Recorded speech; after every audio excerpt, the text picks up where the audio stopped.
So I don't let those people get inside my head. And you cannot write a perfect story anyway. Nobody can. I have written about 136 stories. Why? When I finish it, I go on and do the next one. I don't stay over it and say, I have one story and go all over 2 years. If I finish writing a story, I start the next one. In fact, if you are writing actively, as you are writing a story, another idea will come into your head. I'm telling you out of experience. Before I finish this story, I've already started putting title. I think I like this title. I've started putting some things. And I'll show you how to write a good title in a few minutes. You know, I started putting little things into one little corner about the next story. But the most important thing is to believe in your work. Because if you don't believe in it, you spend so much time just trying to get it to something. And even if somebody gives you a validation, like Miss Irani read your work, and even if she tells you it's good, the person who came first in your story contest, in your session, workshop, she has not published her book yet. She can't. She's like, is this my work? Did I really do this? But they gave her a feedback that this is a good story. She has not published it. Because I talked to the editor who is a friend and he said, no, I've not even heard of her name before. She has not got her story. And 2 other people in your set who are not even winners in the story contest, they published. Yeah. So you got to believe in your work. You do the best you can and you let it go. Expect, manage rejection. Not everybody will like your work. Joshua, don't get mad because everybody doesn't like your work. Not everybody will like your work. Mr. Yomi, you can spend 1,000 hours putting something together and someone can tell you, I'm not going to publish it. Well, so maybe somebody doesn't like what you wrote. Somebody else might like it. Right? So expect that it's going to happen to you. There was a bestseller that was rejected 2,000 times by different publishing houses, and it became a bestseller later on, and it became a movie. What if that guy had given up when he got to 1,000, 1,500, 1,700, 1,900, 1,999? But he tried, he believed in his work. And he tried one more time. And the next person said, yes, we think we would like your story. All right? When you tell your stories, make sure that your characters grow. Not all characters. Right? There's some that won't grow. That is the whole idea, that those ones do not grow. Because they hold down what we call villainy. They are the ones who are convinced that what they are doing is right, even if it's not right. They don't grow. They don't change. It's possible to actually have your lead character that doesn't grow. You want to give me an example? James Bond 007. Who has watched his movie before? He's always the same. He comes in, running somewhere, all of a sudden, killing some people, and fighting Scepter or somebody who's trying to take over the world. The same thing he does all the time. Just a new story. Right? So, but majority of your characters must grow. They learn new things, they do new things. Then know your creating process. One of those things we're going to do here, I'm going to present to you a creative process. And if you can imbibe it, even your worst story to you is a good story to many people. Alright? Do not be afraid. That on is supposed to be H-O-N-E. hone your craft. Do not be afraid. Hone your craft. Try and learn. Get better again. It should be H-O-N-E, not hone. Alright? Alright, so I'm going to show you something practical. This is the way I manage myself.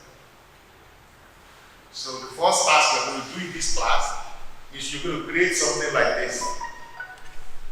Alright? Did you see what I did? I gave myself a scorecard. Did you see that? And in my scorecard, you see that's my name. Right there. Who is this right now? Onadele. Which year is this? 2026. So, quarter 1, quarter 2, quarter 3, and what? In each quarter, there are 3 months. Does everybody agree or we have to like that? In each quarter, 3 months. Yes. So I now told myself, what am I going to do in each of these? Right? So if you like, you can say you're going to take the whole of these 3 months to do one job. It's okay. If you like, you're going to say, look, I'm going to write a short story, it's not going to be more than a month. All this is just a scorecard. You go back there, and because you have put those things there, it drives you to want to achieve. So, have you seen it? Can you sketch a scorecard for yourself? Alright, everybody do a scorecard, whether you are doing it electronically or on paper. Take the year, and then break it into, and then score yourself. I got 3 over 3, or you got 1 over 3. It does not mean every month you should be able to do this. Okay? I'll be able to do this every month because I've been writing a long time. Right?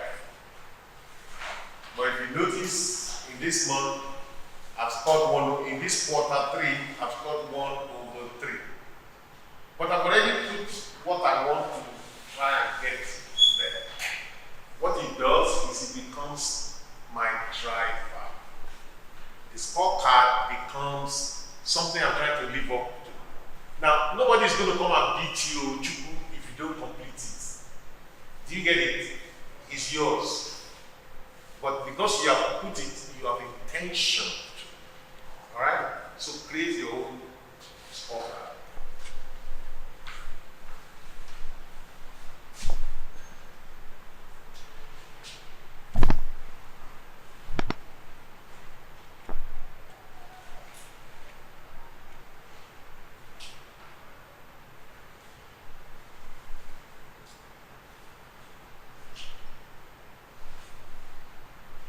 You have 5 minutes to do that.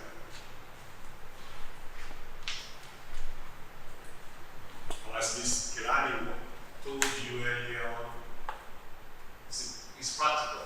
That's why it's called a workshop. It's practical. Alright, Mr. David, do you have his contact? Yes, sir. You printed yours electronically? Alright? You don't have to have 3 books in yours like I have in mine. You could say the whole of that quarter you are working on tomorrow. Right? And you have 2 things there. You're working on the revision of the last one. Or you understand? Alright? When you get a short story, you can use that to also drive yourself. Say you want I'm going to target every 2 months to complete one. Something like that. Yeah? You can do that. And you can say, I want to do one every 5 years.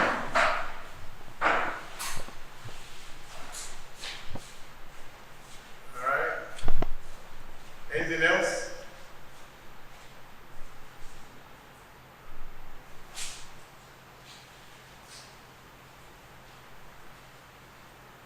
Create something, no matter how little. If you have a book in mind, put it down. If not, that's okay. But tell yourself that you're going to do something.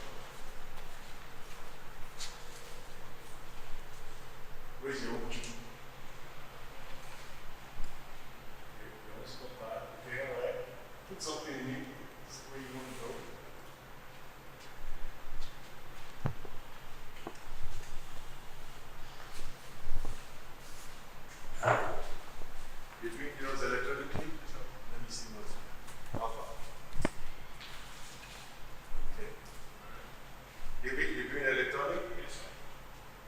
Okay. Yes, Josh. Okay.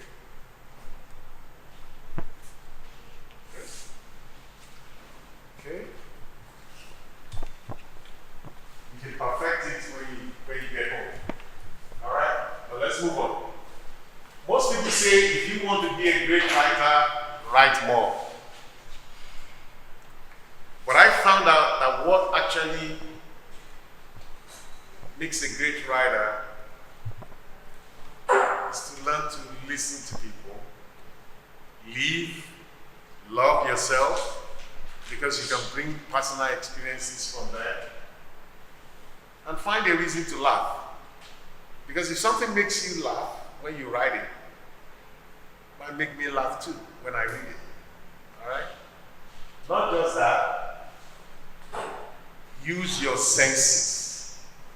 See, smell, taste. Sip something. Okay? Sometimes people want to hear that. They want to imagine it. You know, I plucked a mango, you know, and I dipped my front tooth into it, and it dripped all over my chin. I enjoyed the sweet savor of this local mango.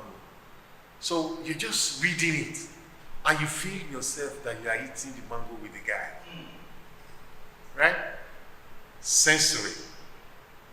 Right? So it's important, in my own opinion, to live, because then you can relate an experience, to listen, so you can relate other people's experience, to love, so that you can give something, to laugh, so that you can entertain others, to see, so that you can narrate what you see to us, to smell, so that you can perceive the odor in things, and to taste or sip on life's juices. Alright? Okay. Let's now get into the preambles. 4 things we're going to cover in this section. Where are you going? Which we kind of started with the scorecard. And the A to Z of a story journey. What you do at every pit stop. And then we're going to discuss how many of these do we do. Yeah? How many of these do we actually do? Alright. So, I have a question. Who has the mic? Who has the mic? Second mic. Well, good. Someone. We'll start with you. Do you understand your story writing journey? Not really. Pastor David. David, do you? No, sir, not really, sir. Okay. Next, Mr. Joshua. Well, my story journey, I think, like I said, I want to write, like, let me put, like the voice you just mentioned, something that has to do with integrity. I think in that way. Okay. But that's not the only thing on your journey. Okay, passing on to Adela. Okay. Passing on to Chukwemeka. Chukwemeka, any idea of your journey? You have an idea of your story journey? Where it starts, where it ends, all the beat stops along the way? Okay, a brief of it. As I said, I'm a business person, so most of my story is going on business. Some of the story will be on my research so far on the business. If I'm trying to explain to people who is not in my community how and what are the business. So let's start from something like a farm. Okay, I can be able to explain to people. I'm a farmer. I plant cucumber. I can be able to explain to them the benefit of cucumber, the nutritional benefit, what it can do to your body, and how it can help you. So by so doing, I can be able to explain to who doesn't know anything about cucumber, or who doesn't have interest, or who haven't seen it, and say, okay, cucumber is good for you. When you take it, it's short for you. I can also be able to tell them some of the business opportunities. You can business opportunities are in the farm business also. I can be able to explain to them. You can do farm in your house, not necessarily going far, and how they can do it. So all these stories, I'm still working on it. I'm still doing my research. So when I be able to gather it, at least people will be able to listen to me. Thank you. So it means every story is every journey, right? The certain steps you're supposed to take in order to start and go all the way. The question I have then is, what are your thoughts about the fact that it's actually a way to walk, a flow that you need to walk? We start with you, Mr. Yes. Please, I want to be clear about the question you asked now because I was on what was on mind what I had before. I want to be clear. Don't Yes, get I'm it. saying to write a story. Yes, sir. I don't think anybody argued about it. You need to know A to Z of what, all the pit stops. That's your story journey. Okay. Yeah? Yes. Okay. Do you know all these pit stops? No, I don't know how. I've been trying my best. But there are two things that we need to do. We need to know the pit stops, and we need to be able to order the pit stops. Right?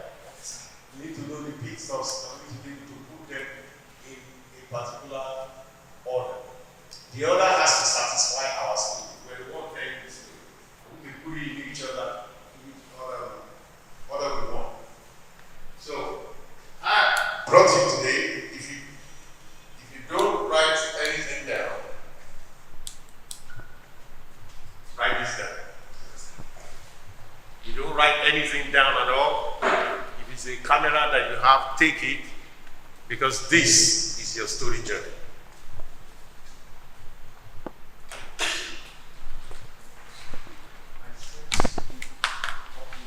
I say we should write it. It's not clear at all. I've also been informed that it has been sent to your platform. Okay. So, if you want to write it down, you don't have to write it down. It's not really clear.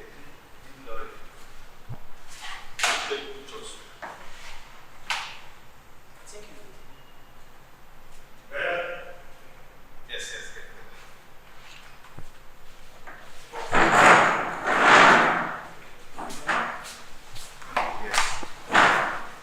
Start from one. The coordinator said she sent it. Okay. And then send already to me. So I have to be there. No, to what's it called? Are you not on the platform, Mr. Tinubu? Are you not on the platform? Okay. Are you not on the WhatsApp platform?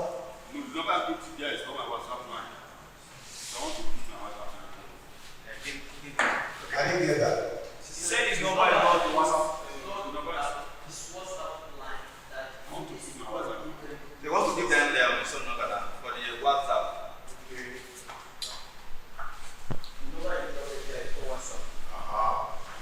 All right.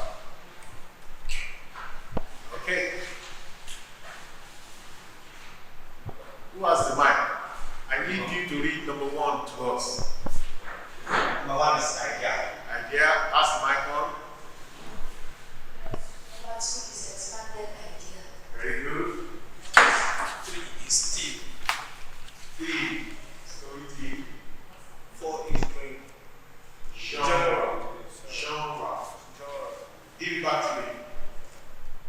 Genre. Okay. Number 5 is summary. Summary. Very good. Pass it back to the front. Pass it back to Mr. Okay. Number 6, Mr. Yomi. Yes, sir. Plot pattern. Well, Number 7. Number 7. Number 7. Okay. Plot or Plot. Plot. Yes. Plot. Okay. Pass the mic on. Number 8. Adela. Storylines. Storylines. Number 9. Structure. Structure. Number 10. Story beats. Story beats. 11. Storyboard. Storyboard. Pass it back again. Sequence. Sequence. Yeah. Number 13. 13. 13.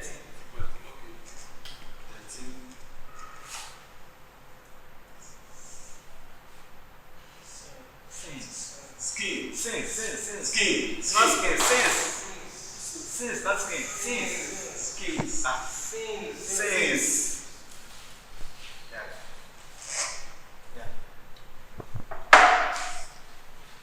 Number 14. Characters. Characters. Number 15. Yeah? Dialogue. Dialogue. Number 16. Scenes. Scenes. And number 17. Story. The narrative itself. And then number 18. Last but not the least. Sentence. Sentence. Ladies and gentlemen, I present to you your story journey. If you can stop and make sure you check off on each of these, I can tell you already that your story will be nicer than anybody else's that you ever met. Alright? And the reason I ordered it is for you to progressively learn it. Now, it doesn't mean today you're going to become an expert in all of it, but at least you'll get you started. And also because you know what needs to be, it means that you always incorporate something like this in your story. Something about it that will be in your story. Okay?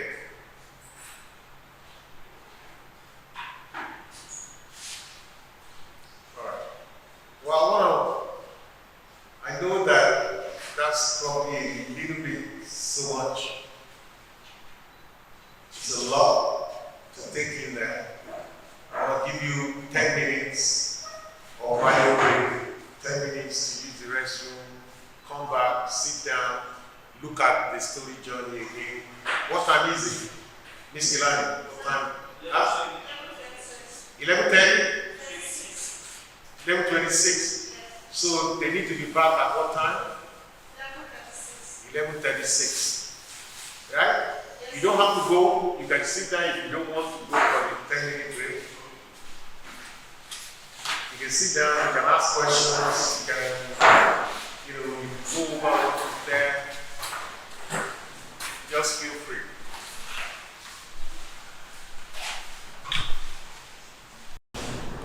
Another thing you could do is the kind of music you listen to. What is inside that one you enjoy? There is something inside that music you listen to. You enjoy it. What's the message in that? If there's any music you like, go back and listen to the lyrics. What is the musician trying to say? Can that spark an idea in you? Can you now write a story? A musician will spend 2 minutes and 40 seconds to create an album, to create a track.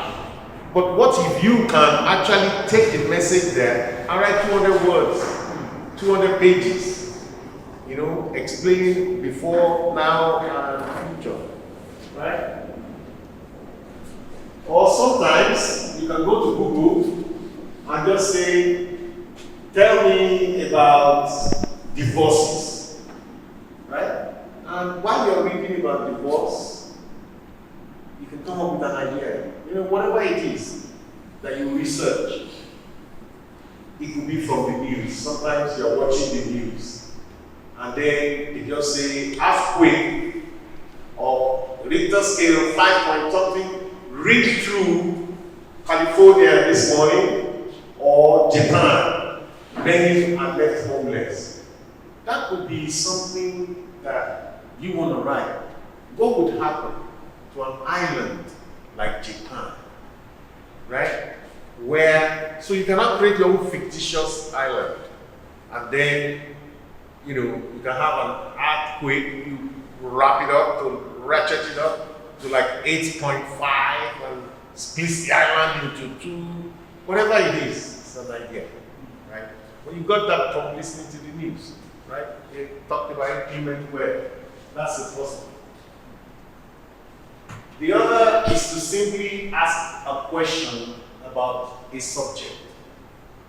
There is a particular subject, you ask a question about it. You know, I made the example of, you know, divorces.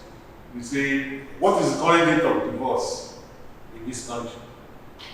They tell you the percentage, and then you can start saying, so 38% of people divorce. What are the reasons for that divorce?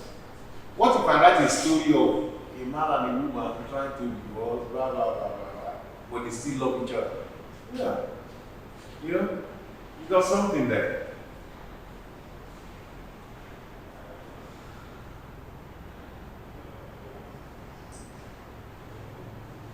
So you just ask me a question. The question leads to information. Information allows you to decide on a story idea. The last but not the least is a journal. Say you subscribe to being part of something and you keep reading about it. So it could be fashion houses or any genre, anything. And as you are reading about it, you can have something that can spark your idea for its story. I want to present to you, in generating ideas, 7 common, if you don't know what to do, sit down and just think about some of this. 7 common areas that you can use to activate ideas. Because you just want to generate an idea to get started. If you don't know what story you want to tell, you can just say, okay, what is a myth? I'm Yoruba. What's a Yoruba myth? Myth.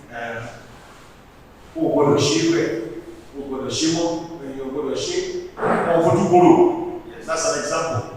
You know, you cannot cite a particular egungun masquerade or something. That's a myth. What if you break that myth? A woman must not see Oro, but what if there's a woman that sees it and doesn't die? Or tropes. They talk about Yemoja, a mermaid, all this time. Oh, there's always a mermaid. None of us have seen this mermaid before now. But you too can use that to come up with something. You know, maybe even a man-made. I don't know. Yeah, I don't know. Another way of generating ideas is to read quotes. You can type quotes, you can search for quotes. You know, if you believe someone, you can even type for quotes about anything in these current search engines. You can say quotes about ambition. And you can read some of those quotes and say, I think I have an idea. I want to write, I want to explore. I want to explore this. Alright? So, another is a mind map. What is that? Mind map. Mind map. The mind map. Yeah. You yourself just sit down and you just, anything that comes to your mind, you're writing it down. That you could be, connecting it with another one and saying, hey, what if this, what? And the person can do this. It's a mind map. Yeah, you may not end up using it, but you could have used it to start off an idea for a story, right? It's your mind map, right? The other is visual cues. For example, you're driving along the road and you just see a billboard, right? You say, Pastor Pui preaching this weekend at the Deeper Life Church, love your neighbor as thyself. And you just think, what if I don't love my neighbor as myself? What if there are two characters? They are neighbors, but they're always at loggerheads. You got an idea from a visual cue. Something is there, right? Or you see an advert of something that they claim to be selling to pregnant women. When you're pregnant, drink Obron 6. It's good for your something. But the picture of that pregnant woman that you see on the billboard now says, you now get the idea, what if I write the story of a woman who is pregnant and, you know, the bones of the baby they claim is brittle. No Obron 6, you know, something. It just gets you started. The idea is to get you started, to spark inspiration in you to write something. The fifth one is argument. Have you had an argument with somebody before? Yes? You've had an argument with someone before? Okay, cool. If you've had an argument with somebody before, it means that there will be in it the goal, that person trying to communicate to you, your goal, the obstacles that person feels they are facing, which is why they are telling you about it, the obstacle you have of trying to convince them, right? Yes? So all those things are there, and what they do is they empower you to now try and frame a story idea from it, you know? So it means you already have the protagonist and you also have the adversary because they are on the opposite sides of that. Okay. Yeah? Antagonist and protagonist. Yes, you can call it that. Yeah? It means that is already there if you use an argument to spark your idea. Right? Because they're both present. You already have two characters, you know. Come on here.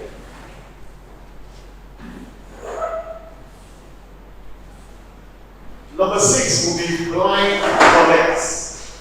Blind connects. Blind. Afrobeat, blind connects. Blind connects. Blind connects. This is a situation where you just look at 2 or 3 things and you're thinking, why is it that nobody talks about this? I'll tell you a blind connect. I don't have time to write it yet. This weekend, I was just sitting down. Or last weekend, I was just sitting down thinking about it. 60% of this country's population, right? Yes, sir. They are what? 60% of this population. Youth. Who is running this country? The people who are running this country, how old are they? 70. Old people, I mean. Okay, what if the youth all decide to go and get voters card? What if they form their own party? Will Tinubu win the next election? No, I do the numbers. Do the numbers. David, do the numbers. Many youth have not gone to collect their voters card. But what if youth decide that, you know what, want to take over this country? What?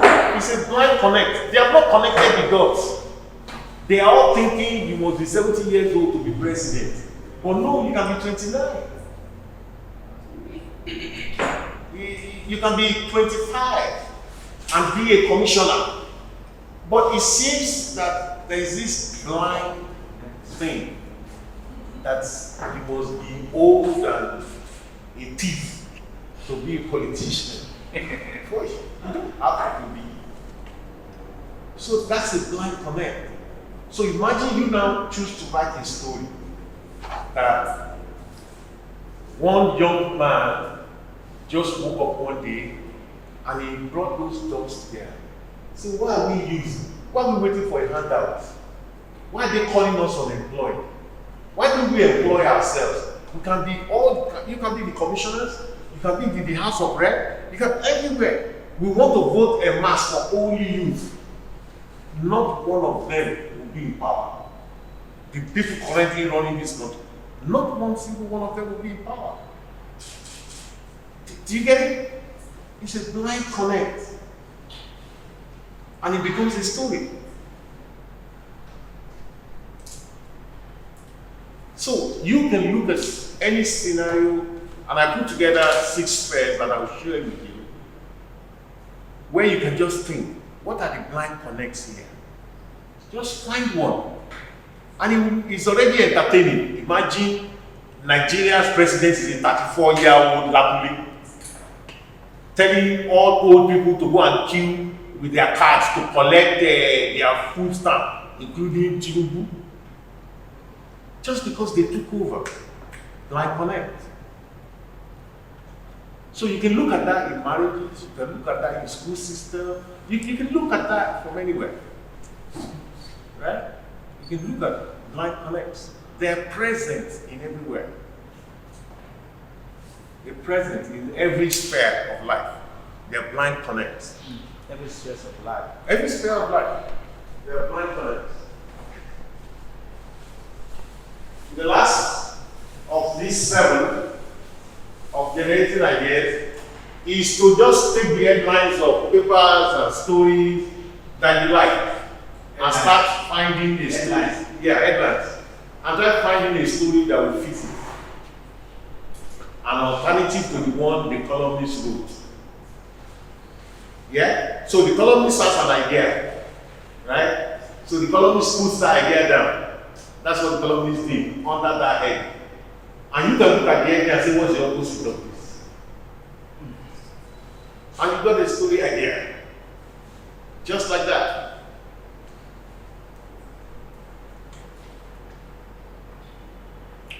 So, for example, a columnist could say, the education system in Nigeria is so bad. All Nigerians should continue to look for attending universities in UK. Blah, blah, blah, blah. And you can put that down and then go like, what if it is all people in UK that needs to come to Nigeria? All Nigerians in UK need to come to Nigeria to attend university. Why would that make sense? What do I need to write to make that possible? So maybe they don't get bursaries if they go there. Maybe now you can improve it and also make sure the things people are studying are useful to our country and economy, right? But you've got a story idea. You took it from somebody's headline. All right? Yes, sir. Okay. I'm going to pause. Where is the mic right now? Okay. The new people who have joined us, I want you to introduce yourself to us. I think the first guy is here. No, Lakule is an old alumni. You can introduce yourself. Nothing wrong with that. Yeah, let's introduce. Yeah.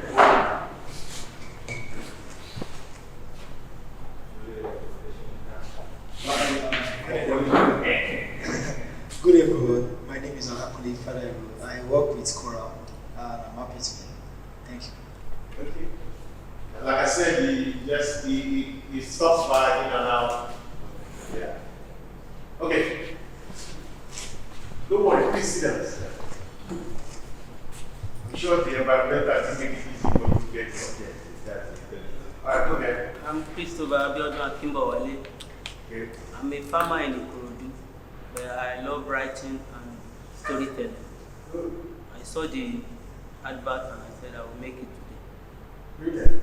And you didn't let the environmental stop you? I rushed and I came late. My mom was asking me why am I coming by this time? It's already 9 o'clock. That's okay. Alright, next.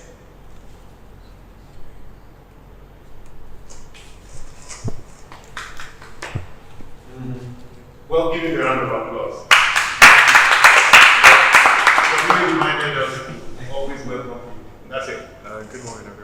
morning. I think it's probably afternoon now. Good afternoon or good morning. My name is Benjamin. Benjamin. Yes. From Christopher to Benjamin. Yeah, I am a writer-director. In marketing. Writer-director. Writer-director. Yeah, I write fiction and screenplays. Also, of late I've been curious about cultural-centric stories that have more to do with Nigeria, African, like indigenous narratives. So those are the genres. Exactly. I mean, I like science fiction. Usually, that was what I started out with. But of late, there's been the need to come back to my origin. That's one of the reasons why I came for a program like this. Thank you very much. That's good. That's good. All right. Give me a round of applause. So welcome, Christopher and Benjamin. Unfortunately, you missed a little bit, and we understand it's because of environmental. But I mean, chat with some of your friends you meet here and try and get up. And if there is anything that I can help provide clarification for at any point, I'll gladly do so.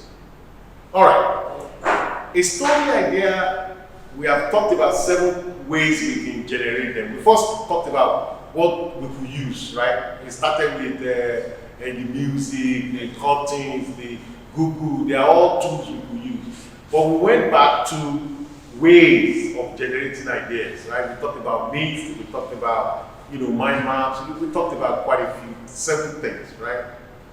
But if we don't capture it, what's the usefulness of that story idea? Let me ask it a different way. Benjamin, for example, give Benjamin the mic.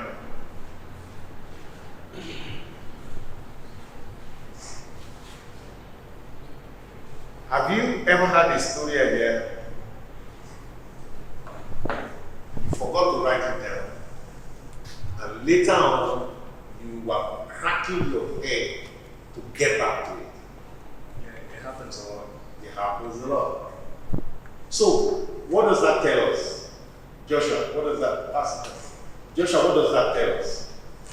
What does that tell us that we will do to our story ideas? We must ensure that once the idea comes, we take note of it and we try to, give it possible title, an idea that we can start doing something with it. Yes. So, when we borrow the word there, noted, we need to capture our ideas.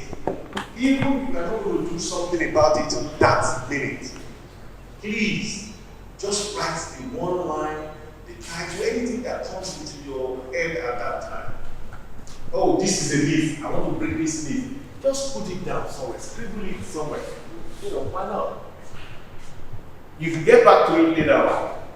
If other things come while you are at it, write it down. I want to examine what will happen if a mother throws a child out and the child now later becomes a shake, popular music guy. What would happen? Does the child go back to praise the mother or to show the mother that you should have made a bad decision? Whatever comes to you. Right? So, 2 things we have been able to push forward, right? We need story ideas. Who disagrees? So we all agree, we need story ideas.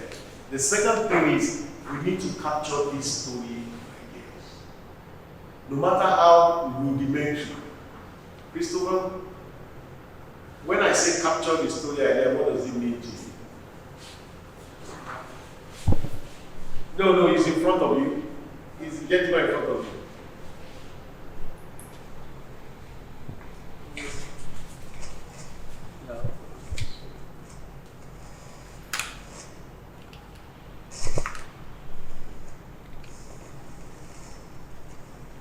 To capture the story idea, one need to have a setting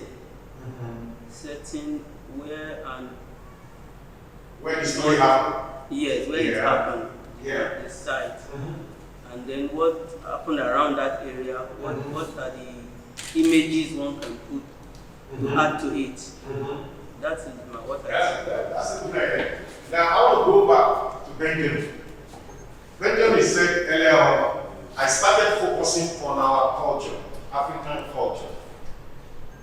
So in a sense, to link what he said back to yours, he has chosen a setting even before he started, right? He got the idea, but he's plugging it into Africa or Nigeria, but he always wants it to be about our culture, right?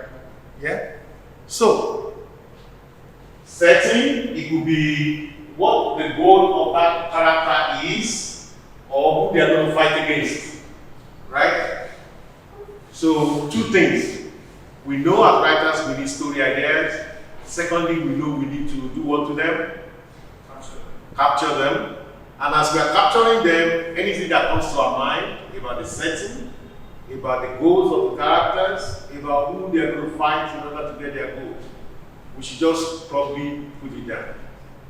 Yeah? And like I said, it doesn't have to be perfect. Remember, it is just the initial what? Initial spark. Alright? Okay. So, what are the ways to develop an initial spark? I got five things for you to do to develop an initial spark. You got an initial spark, you said what if, and in the what if,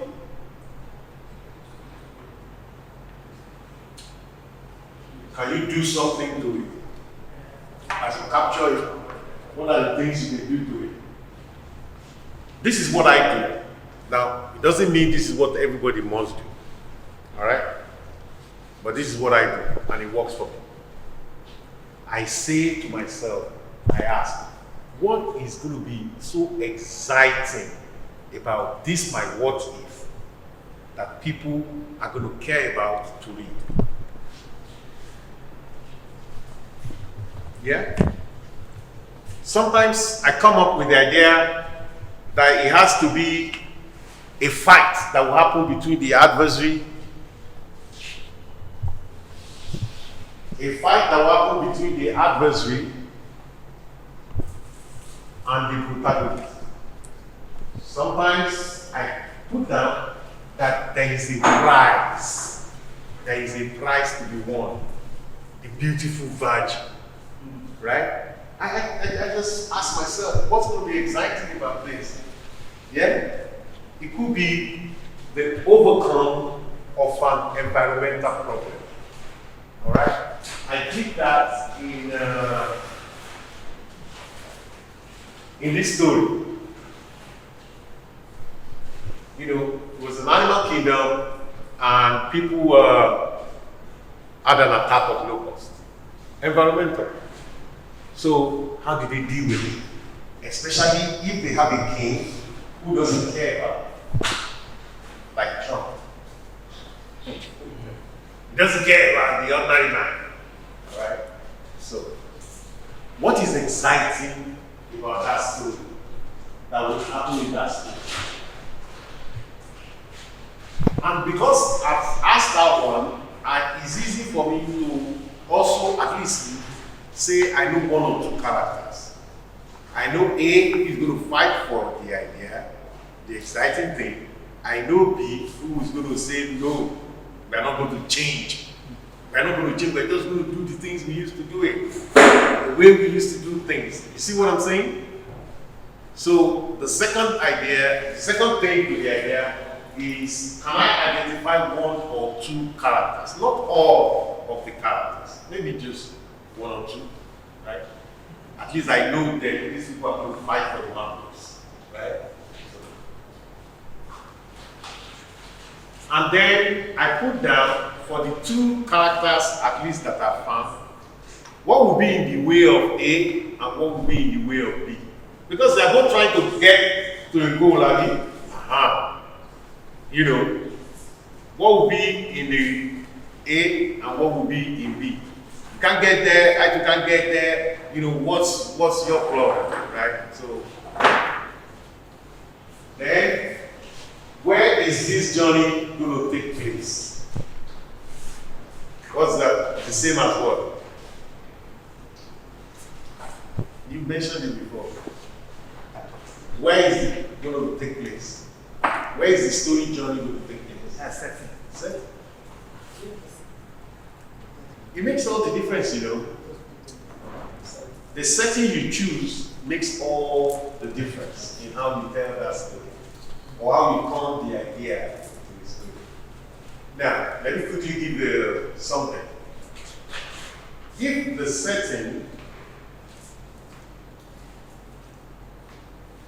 setting is what, foreign, no matter what the foreign is, there are certain parts of that foreign that will slip into your story. But if the setting is Niger, there are nuances that you can add to it. You can even use pidgin sometimes. Okay, no good.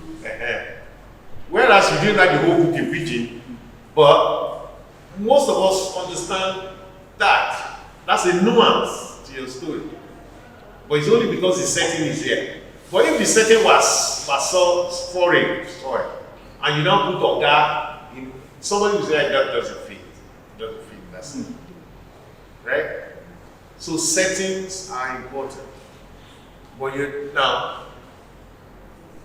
you can choose imaginary settings. Don't say I must choose Enugu, Chubu. You don't have to choose Enugu. You can create another country that is called Bueno. You make it up because each of you are gods and goddesses on paper. You can create anything you want. You can fictionalize it. And in fact, the fictionalized settings are the best. Because you know what, Christopher? You can write anything there.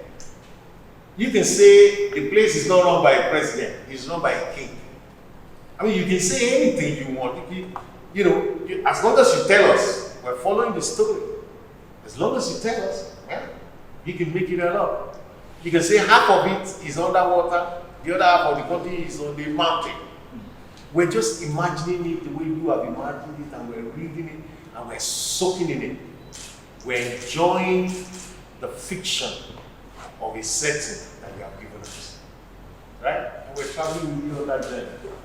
Alright? And number 5.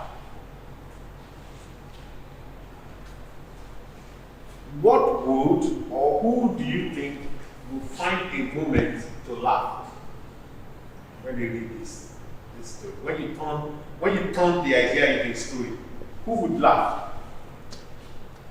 Yes, sir. I get what it is. Yeah, well, that's very broad. So you need to narrow it down to, you know what, the youth would like to read this. The one that I made up, the Blank Connect, Yes, sir. the youth would like to read that. So we can run this country. The youth would like to read that, right? Who would not like to read that? Everybody over the age of 40. They're like, this is inciting the youth against us. Right? So, you with me, Christopher? Yeah. So you can identify much more closely. If you write a story about marriage, break up and come back and stuff like that, who would read that? Couples. So you already know. And if you put something funny in there, you know who you're writing it for. Alright? So if you create some cartoon characters, who is likely to enjoy that? Children.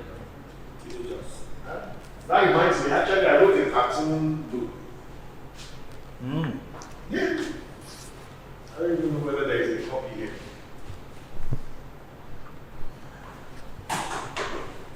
I don't think so.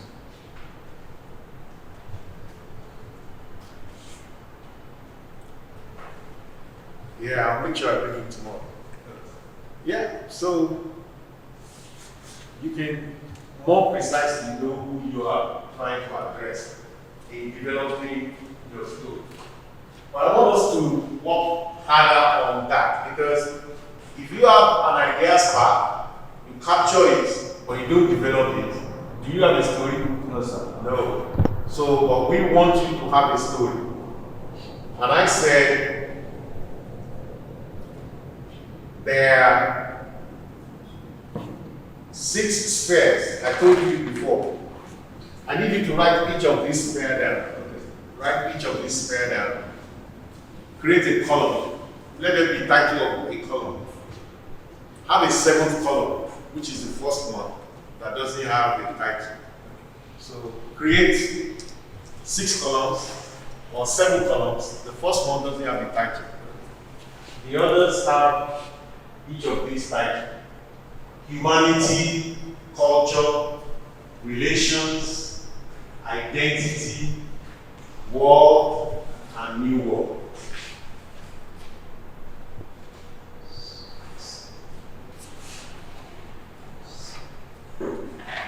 You got it? First one doesn't have a title. All the others have titles. Humanity, culture, relations, identity, the world, and the new world.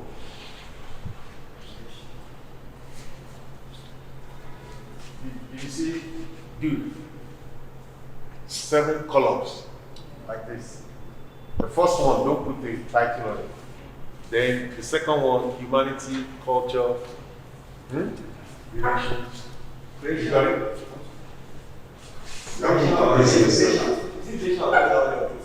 Huh? Or do you Alright, do your table. Create a table. Are you doing digitally? You've done? Huh?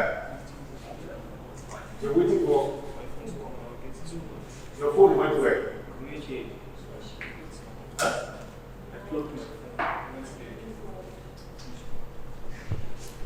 But you have a piece of paper. Continue on paper.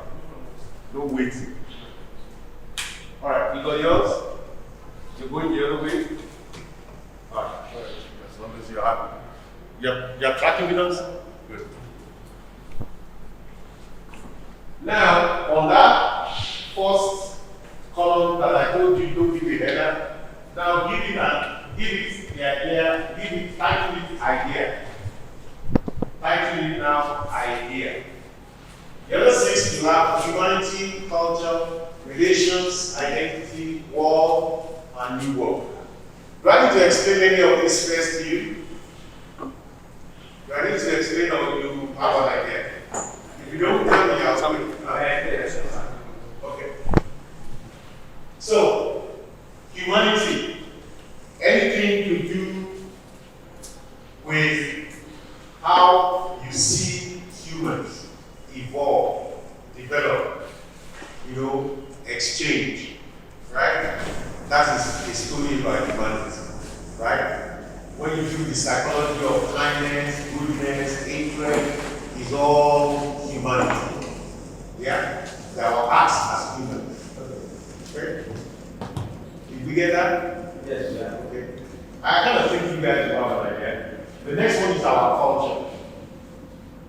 Our norms, our customs, values, moral, name it. Those type of things.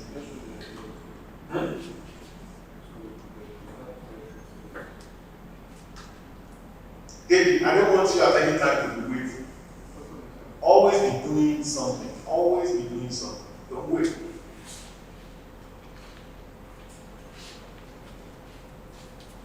Always be writing something. Always. The next is relations. Whether it's human to human relation, human to animal relation, human to human point, because now we have robots, right? Human-toy relations, anything relation, right? If you write a story about a dog and the owner, that's human to animal relation. A man who later adopted a gorilla who lived with him, human-animal relation. Human to human relation, marriages, divorces, all sorts of things. If you write about identity, the individual, how do they see themselves in the world, in their world, right? How do did they see themselves in their war? How do they fight to be who they should be? Their genealogy, effect of their genealogy, all those type of things, claiming their place in society, identity.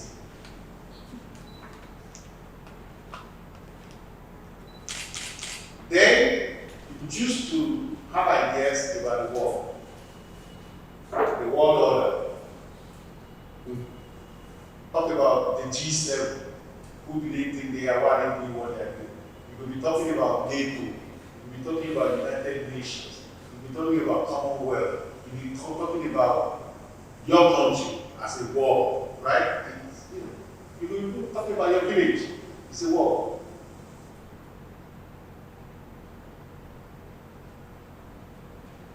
And the last one is New World.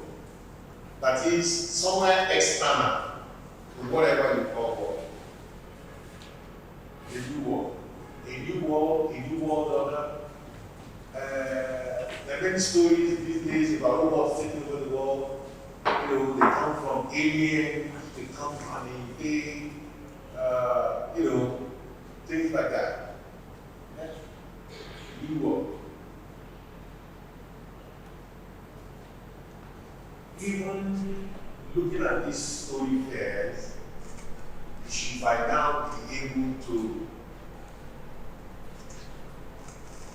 put some ideas together, some story ideas. So I want to encourage you in the story column, idea column, put something there. Put a story idea that comes to mind there. And then as you go along, check whether it deals with identity, it deals with relations, because it doesn't mean one story idea stays only inside one column. It might stay, but most of the times it doesn't. So try and come up with about 7 ideas. Come up with about 7 ideas, generate 7 ideas, right? Some of them you will touch more than one spec, right? Some of them will touch more than one spec. Some of them could be one spec, right? Okay, so just come up with a story idea. A story idea. At least come up with 7.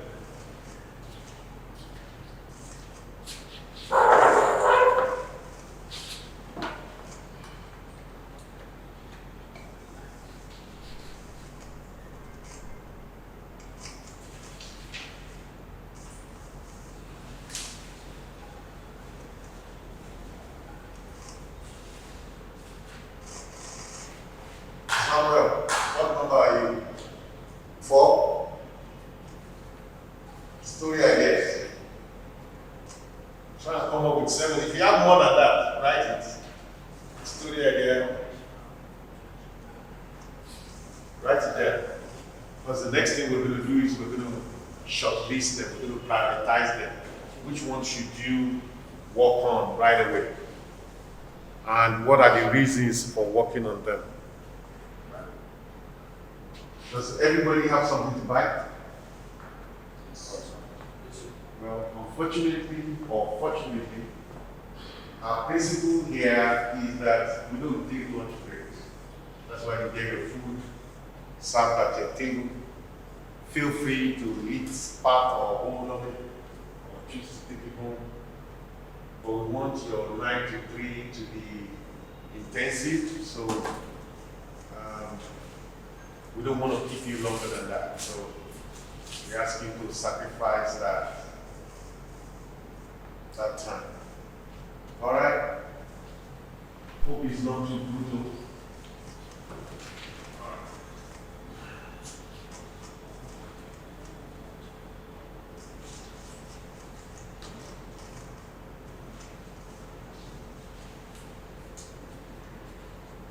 Some story ideas, Chiku. Could be about relations, man and wife. Could be about humanity, actions or decisions taken by man that affect humanity. could be about relations, could be between animal relation, could be human relation, could be a father and his own grandfather, or a boy and his own grandfather. I grew up with my grandfather and my grandmother. Ooh. What's up? Yes, sir. You grew up with your grandmother. And she doesn't spare you when you do nonsense. Mine was like that. Yeah. I even wrote a story about a short story. It was popular in the book too. Yellow. You spell it wrong. Yours was yellow jack. My own was yellow boy. You spell it wrong. You do something like that.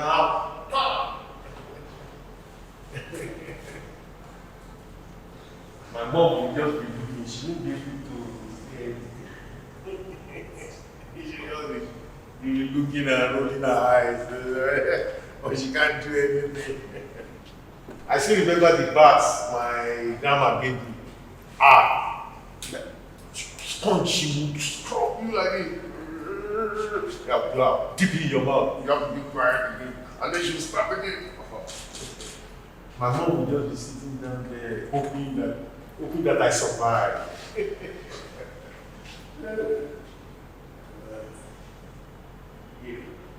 Maybe short story or something like that.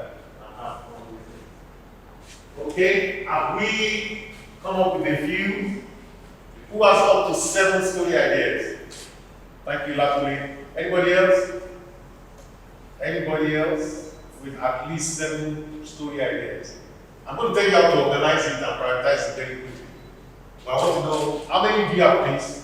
I saw you write it, so you do have some. Crystal. How many do you have? 5? You have 6. So you want a minute more? Yes. Okay, I'll give you a minute more. Choose. How many? So yeah, yes. Huh? 2 like full page like this. You don't get 7, no. Well, Chooks reminds me of a classmate when I went to do A-levels, Ogun State Polytechnic. So, I mean, it's a place where they test us a lot in those days, right? They tested us a lot. So every 6 weeks, we have what they call mock tests. When we're taking this mock test, after 30 minutes of just starting the mock test, some guys will just raise up their hand, extra paper. I will now hold my hand to my head and fail. These people have finished 14 pages. They're asking for extra paper. 30 minutes into a 3-hour mock test. My own good Lord. I put my hand on my head. After they released the first set of mock exams, I saw a particular guy, Dengue. He was always asking for paper. I said, what did you get? He said 46.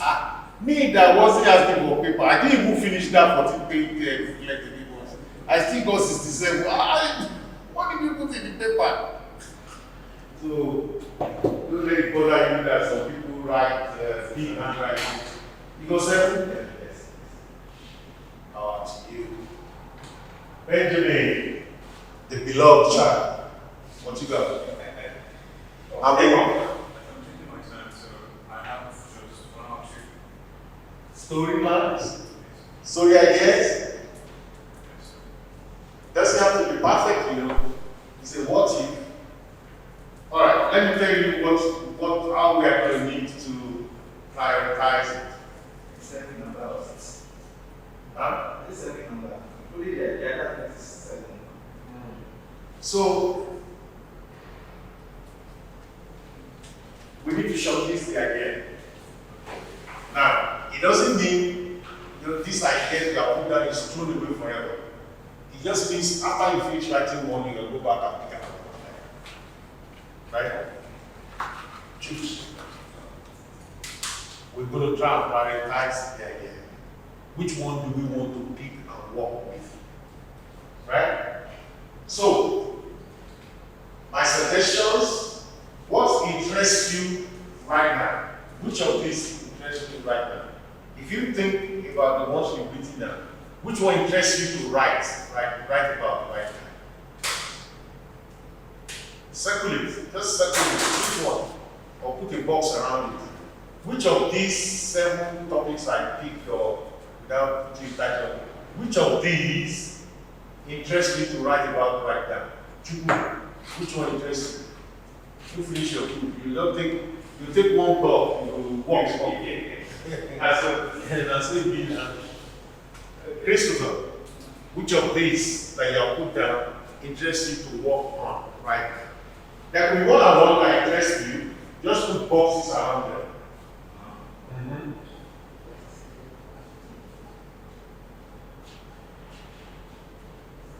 The next question to ask, out of the 2 or if it's 2 or 3 that you chose as interest you, right? Which one will take the least time? Which one do you think will take least time? It won't take you much time to finish it. Yeah? You have picked one. Okay, so you have reduced it. We're forming a funnel. Right? You started from 7, now we got maybe 2 or 3, and then we decided which one will take the least time.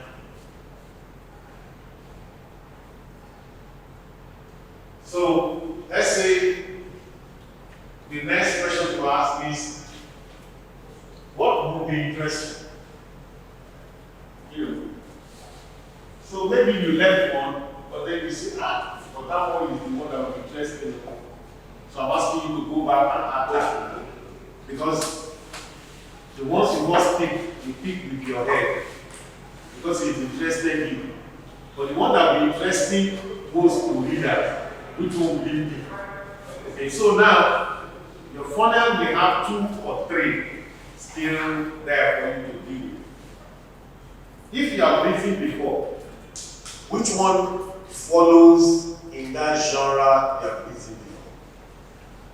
And it's like, oh, people are expecting this kind of thing from me anyway, because I've been writing this, right? If you're not writing, speak that question. These are the things I do, right? And to me, they're practical. You have to find a way either of using some of this or doing your own, or coming up with your own. Because sometimes the number of ideas I have is even stopping me from starting work. So I have to come up with a ruby sometime, right? What pulls all my thoughts together?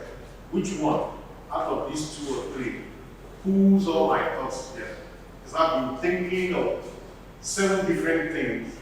But can I insert a little bit of all those inside each particular one? What pulls my thoughts together?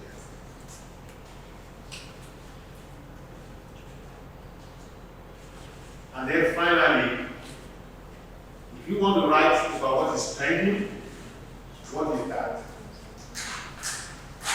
People are enjoying this type of story right now. What is that? I'll tell you the truth though. I refuse to write on what is trending.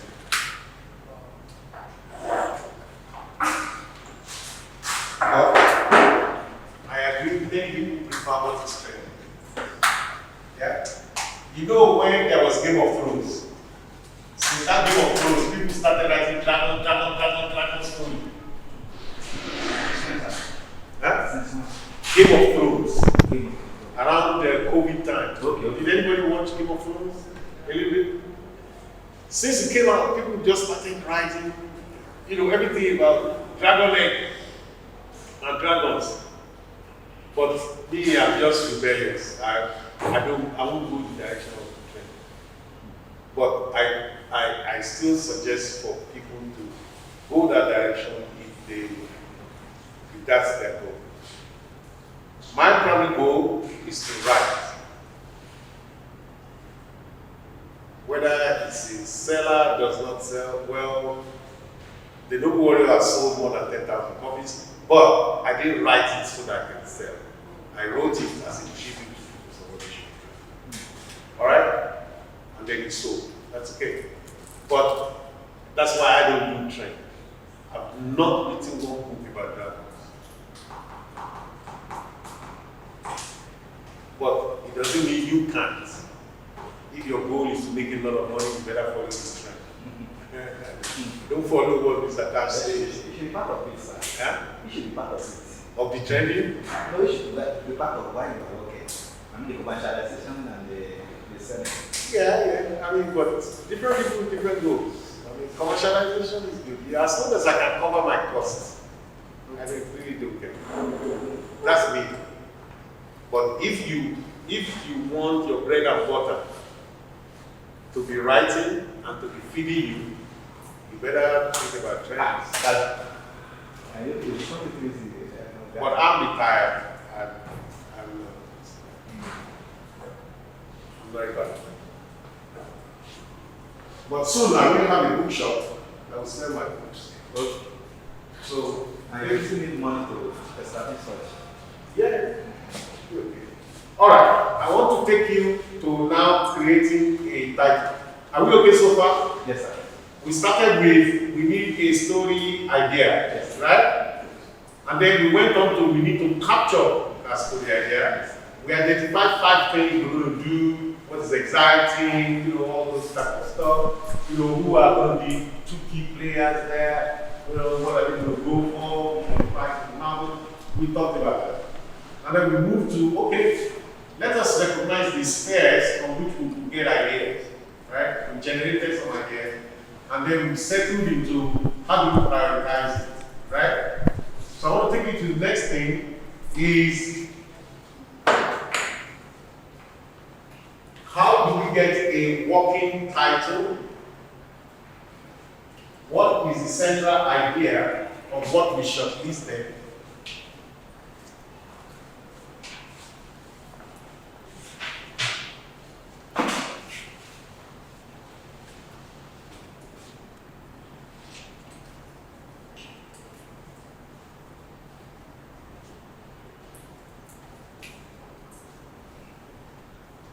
Alright, so we have one shortlisted idea now, Abby. Can we do something about it? We want a working title. What is the central idea? We want to talk about 1 or 2 characters for it. What will be exciting to our readers? What are going to be some goals and some obstacles that they're going to face? Yeah? So, let's cover the working title. Hello? Do you have one? Do you have one shortlisted story idea? 2? Do you have one shortlisted story idea? You have one. That's all I'm interested in. Do you have one shortlisted? Have you shortlisted yourself one story idea? No. Amongst the idea, have you ended up with one that is your shortlisted idea? Yes. Very good. Christopher, Yeah. you have one? Very good. Benjamin, you have one? Thank you. Adela, out of your story ideas, have you picked one? Have you settled on one as a shortlisted idea? Or are you confused?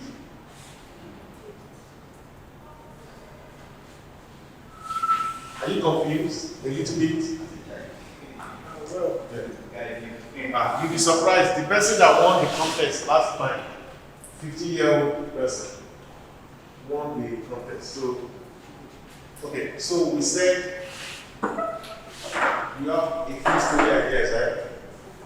Which one would you like to write on? Which one? Huh? Is he written here? Huh? You have written it down. Okay, where is it? It's on your phone. Okay, but which one would you like to work on in this class? One idea, one story idea that you'd like to work on.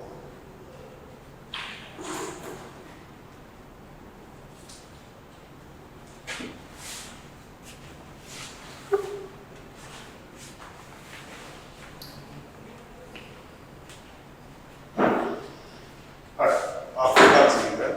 But keep finding what the idea is. Mr. Joshua, you go one? Yeah, good. My good friend Benjamin, you go. David, You got one, you know what you're going to do with? Good.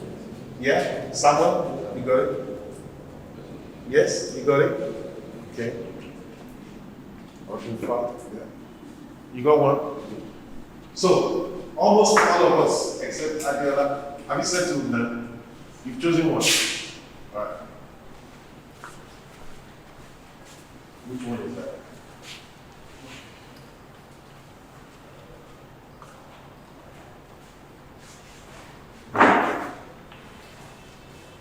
The idea that you like to work with, and we're going to use it throughout this class. Right? We're going to polish it, we're going to improve it. Okay, so we all have one. So, but what I want to deal with is the working title. Now you got the idea. What are the things that allow you to pick a working title? You'll be surprised. Sometimes because you sniff that working title, it keeps you interested in doing that work. Look at the working title, a friend, one of the books donated by a friend for you guys who read. And the night what? The night his. Isn't that interesting? Yeah. This I wrote in 2014. Title. Isn't that interesting? Alright. How do people come up with titles? I want to give you 10 factors to apply to your title, and we're going to turn it to an individual assignment. Alright? The first one is let your title be crisp. Write it down, write it down. It will give you a meaning for it. Crisp title. Crisp. Okay. That is not long, maximum 7 words, but most of the time not more than 5 words. The perfect one is 1 word. Crisp title. Shogun. Yeah? It's a crisp title. Most of the time I do 3 if I can do it. Liberty of promises. What does it say? Not a drop.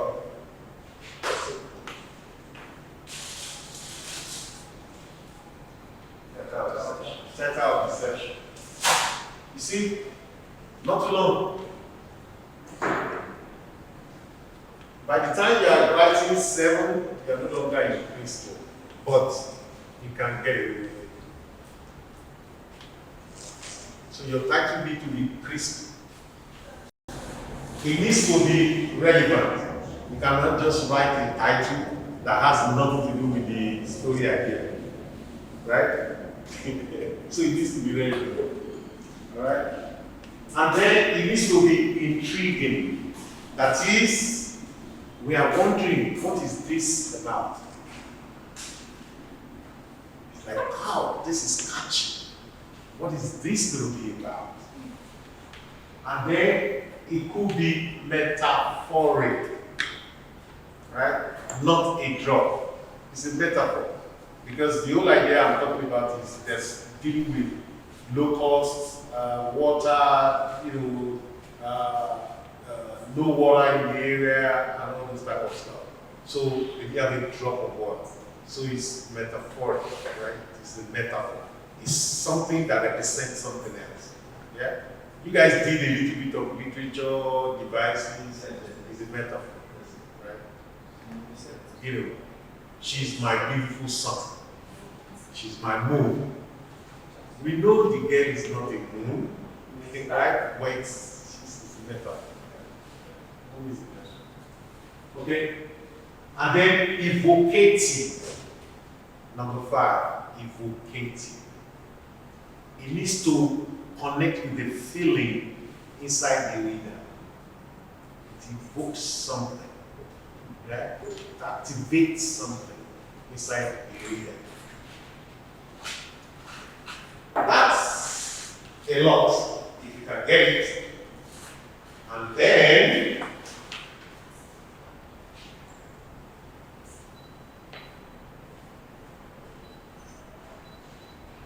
it will be nice. This is nice to have, right? If you can get the first five, which is crime, right? The first five is crime, right? Right? Crime. Yeah. Abbreviation. Okay. Yeah. It's crisp, it's relevant, yeah? It's intriguing, it's metaphoric, and evocative. If you can get those down, you already have a nice title, honestly. But if you want to totally, make sure you mesmerize your readers, suspenseful, reflection of an obstacle, fear, transformation, and joy.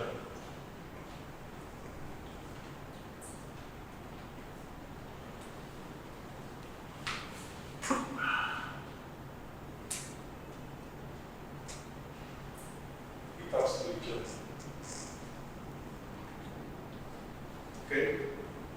Now, I divided into two because if you can just do the first one, the one that is crime, you already have a good work with that. Alright?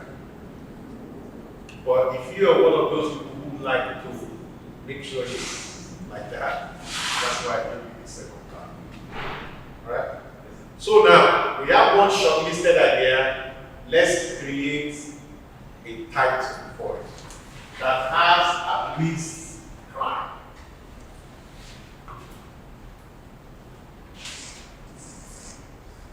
It needs to be crisp, relevant, intriguing.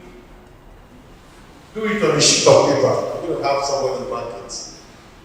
Write the working title on a sheet of paper and make sure it's crisp, relevant, intriguing. You got it down already? You're thinking about it? Okay, Mr. Dufa. It's intriguing, metaphoric, and finally evocative.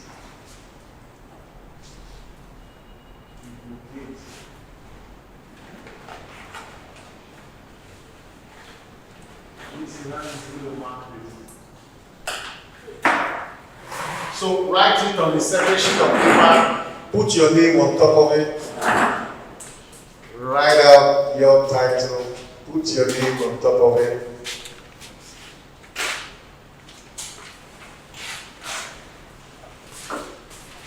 Okay, they're going to make a presentation, so position yourself. They're going to stand there with the mic, they're going to say their title, the person who's going to assess them is going to come and give them feedback. That's a good title, but it needs this, that. Alright? Write your title on a piece of paper with your name on top of it. We have a story idea, shortlisted it, give it a working title.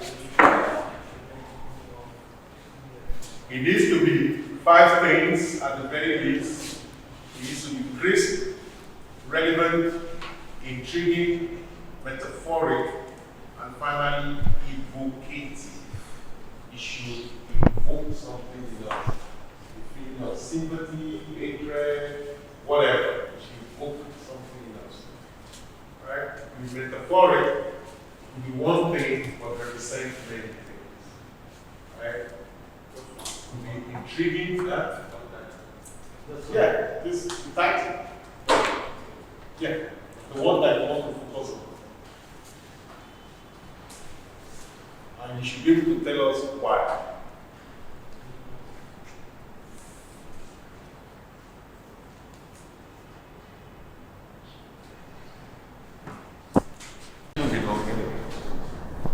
Try and keep to 2 minutes. Okay, 2 minutes. Yeah.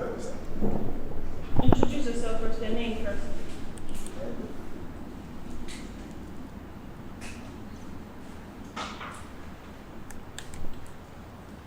Good afternoon, colleagues, and good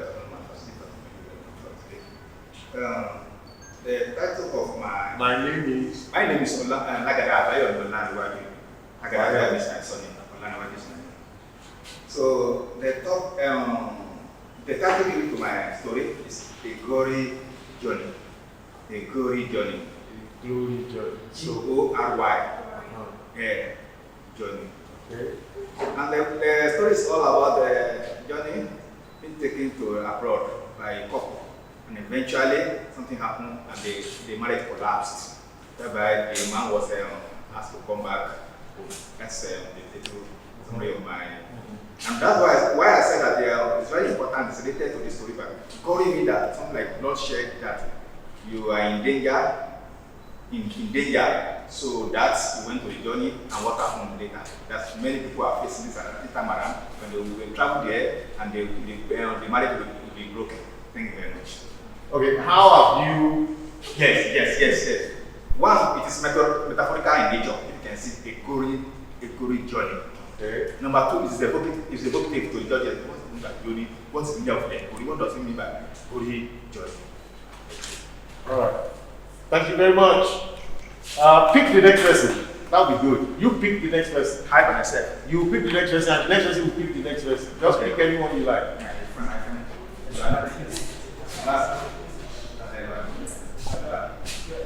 Give him the mic. Give the person the mic. All right, sharp. Come on up. Give him a round of applause.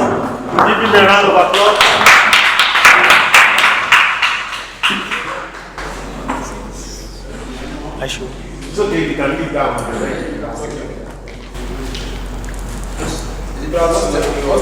My name is David Jones. The title of my story is Departed Worlds. The what? Departed Worlds. Okay. So it's about two brothers who are currently, they are poor, but they are trying to survive in the country right now. So one of the brother got lead by his friend, his bad friend. He got into a bad friend. So he was trying to, one of them was good and one of them was bad. So the first son was telling the second guy that you can't go into this, but because they are poor, so one has to do what he has to do to make it. And the first son got led by the spirit, let me say something like that. So, crisps. The pattern word to speak. Yes, 5 words. That's good. Keep on. Okay, so about the story. Is it relevant? It's relevant. It's relevant. So he's intriguing and is metaphor.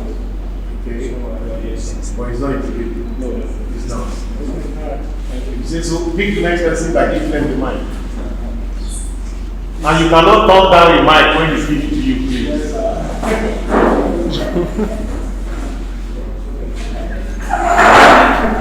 Olakule, are you doing this exercise with us? Please, position the mic, your chest better. No, like this, just like your hair better like that. Hey everyone, my name is Sam Garrison. I try to Hey, davido, read your title so that all of us can get. not all good deeds come with a good reward. The word, Not all good deeds come with a good reward. okay. How many words are those? 7? Not all good deeds come with reward. 8. 8 words. Okay, keep going. So it's not, this is my first time doing, but it's just about you being a man and investing into something like a business, expecting more income because you put in, let's say you put like 50,000 into it, expecting like 100,000. It might not come like that, it did. So the business might crash or something might happen to the business. So not every seed you plant might bear you fruit. Okay. So we've gone through the Greek side. Is your title relevant to the story you're telling? You're not sure? Okay. Is it intriguing? Do you think it's intriguing? Yeah. Yeah? Okay. Is it a metaphor? Is it metaphorical? Yes. Okay. And then is it evocative? Does it bring us to have a feeling in a way about it? Yes. Yes. Okay, well, thank you very much. Round of applause. You keep the message that you play the mic. What will fire? You're on. You're on. Come on. Encourage him. Encourage him. You'll be okay. My name is Onadele, and I came up with the topic "Do the tides ever come?" Yeah? The tides never come. Do the tides ever come? The tides ever come. Do the The tides tides. ever come? Yeah. T-I-T-H-T-L. T-I-D-E-S, right? Yeah, T-I-D-E-S. T-I-T-H-E-S. T-I-D-E-S. The tides of the Oh, ocean. tides. Oh, Yeah. fantastic. So the concept of the title is the story is about a guy who is going through life, the struggles of life, being a student, also trying to make a living for himself and make meaning to his life. He's trying different things and everything just doesn't work out onto. So the title is just trying to captivate its audience to make them find out whether it works out for him. So it's relevant, Yes, it's intriguing, yes, it's metaphoric, it isn't tied, but it's evocative. yes, it is, because it's most people in Nigeria currently, or most people generally in this generation are trying to do similar things. They're trying to find unity. So they might want to vote for Yes. against that. Yes. All right. Round of applause for the gentleman. Okay. Give the mic to somebody. All right. Adeola is the youngest attendant of any of the series of this workshop here, and I'm hopeful for her. Mr. Akin is done. Doom. Doom. Okay. Mr. King is a character. He was born in a wealthy family. When his parents advises him not to act in a rational way, in a bad way, he's a very lazy and proud man. He has two sisters, Annie and Lisa. Both of them are married with two children. He's the only child with his parents. And there was a day his parents went out, they had an accident, so they died. So the property remaining, he took it to himself and sold the property. Then he started living on the streets. Okay. After that, he met one of his friends when he knew he had nothing. So the guy invited him to the pub for them to join. Yeah, I think you have told us enough to know that it's very title is relevant. How many words are in your title? Mr. Atkin? 4. Is it just 4? So it's crisp, it's relevant, intriguing. Why is it intriguing? Why does it make us pause to ask questions? Why is Mr. Akin? Because he joined bad. Okay, alright then, is it metaphoric? Doom. Yes. Yes. Because- And then evocative. What does it evoke in us? What does it make us think about? Like, At the audience.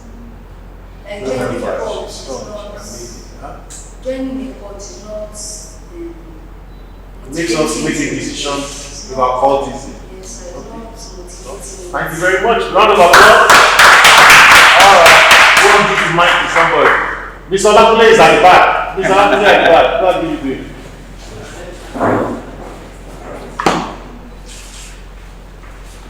Thank you, Adeola. You're doing well. Title of my short piece is New Master. New Master. New master. New Master is actually Just 2 words. just a word. It's actually inspired by what happened around the 5th, 16th century when the British, the Portuguese, the Germans colonized parts of the world. Then, right now what we're expressing the master, which are Islamist terrorists, especially in Nigeria and other parts like Gaza, in Iran, and stuff. So it's ironical at the same time, it's metaphorical. Like, So these people we are looking at, are they truly the new master in disguise? Because right now, they're not dictating for us. You know, you can see how Osama bin Laden became the United States. You can see Gaza and Iran. Right now in Nigeria, the bandits and those and the Boko Haram and stuff. So, are they truly our new master? Are they the new colonists we are looking at? Interesting. Right? Yeah? Good. Round of applause for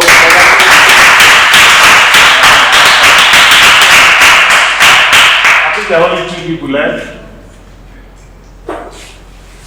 Who now you will be the last person? Yes? Okay. No, there are 3. Oh, Mr. Chris, you haven't done. Alright. You need another round of applause to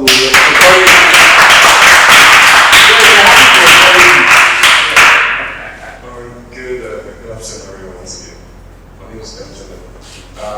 Okay, before I get into the title, just a bit of backstory about what the story is about. So currently, unfortunately, live with my parents. They're much older, way old, and in my interactions with them, I get to see what they are like being older people and everything. And that was a bit of what inspired the story. So the story is titled Atumbi.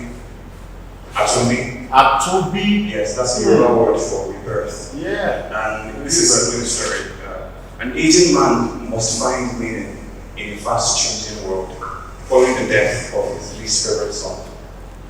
So basically, the story goes like this: there's an older man and he has just one son, but the son is annoying. You know those kids that he's much older, obviously. It's not maybe like 20, 25, and he's much older. You know those kids that steal from their parents. You know, maybe they send him on an errand and they take money, or he causes trouble and things like that. So, but apparently the son is also good because whenever the man is having issues, maybe trying to make a phone call or trying to look up something on the internet, he will call the son and the son will come help him out and things like that.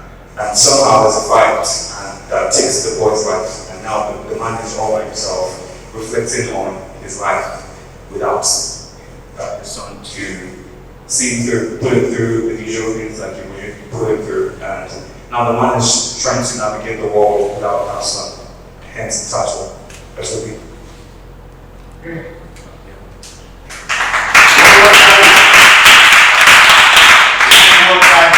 You pick somebody, there are 2 people left. Okay. Christopher and Chooks. Chooks, you refuse to be the last. Wait, tell the last. Who else? Oh, Mr. Joshua. There's also Mr. Joshua did there, Mr. Chris did here. So you have 2 people to pick from.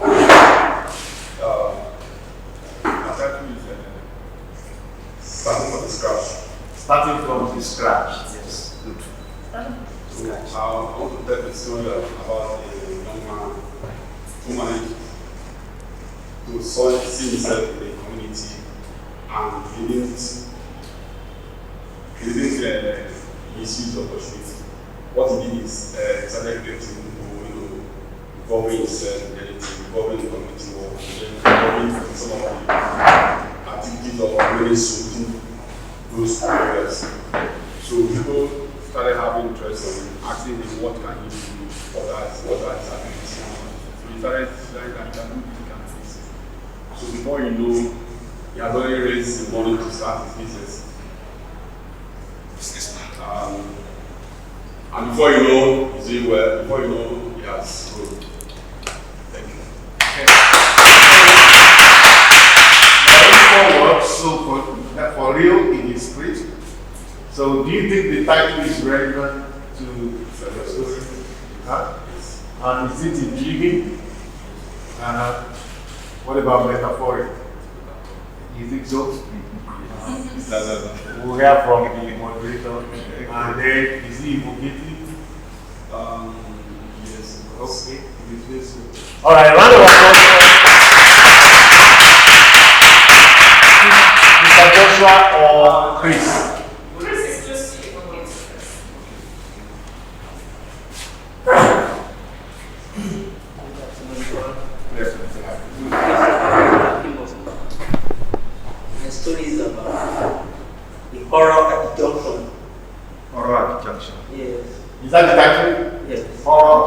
Josh. When I was coming in here, there was an accident at the hospital this hospital here. A Camry, between a Camry and a Marwa, Yeah. yes, this here. People around, immediately it happened, people around said, oh, this person was so speeding without checking the major road and the minor road, that probably he must be a drug, he must be coming from petty area, and he wind up, and then he was in a hurry to even leave without, and the people were saying, where is the police in this case now? No police. So quickly, as we are trying to recover the book, because the Marwa tumbled, and then some people were in it, so we have to bring it up so that people can come out and people were wounded. But the man came in and said, you didn't check. Why did you bust into the road? But they said, you were the one approaching the major road. You were the one to check. But he quickly moved, before somebody picked a stone to mark where the tire was, he quickly ran away. They said probably he's carrying some drugs from the petty area. That's why he quickly ran away. Alright, so is your school, your title is what again? Horror at Junction. That's Chris, Horror at the Junction. That's 4 words, right? Horror at the Junction. Yes, 4 words. Yes. Is it relevant to the story below? Yes. And then is it intriguing? Yes. Yes. And then Metaphoric? yes. Horror, yeah. Yes. And is it evocative? The level of evocativeness you will know soon. Okay!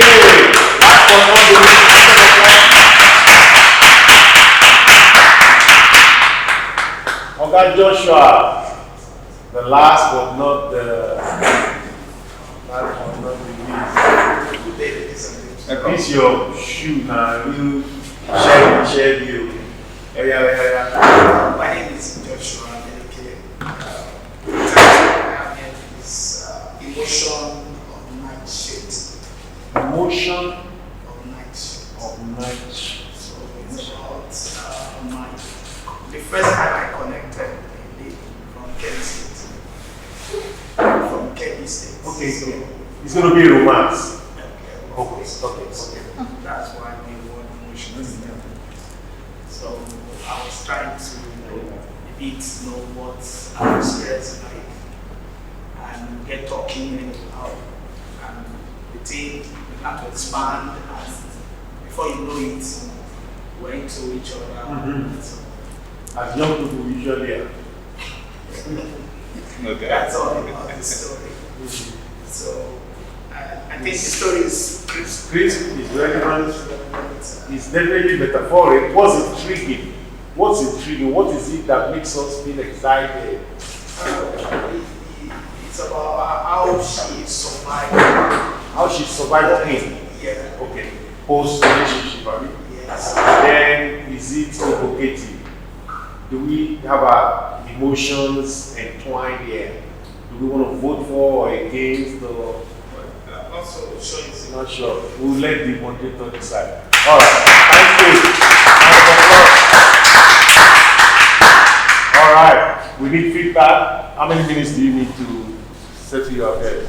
Huh? 5 minutes. 5 minutes. Okay. And only one winner. Only one winner.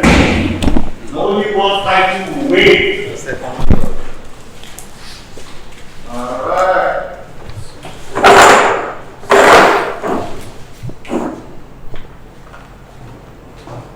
Only one title will win.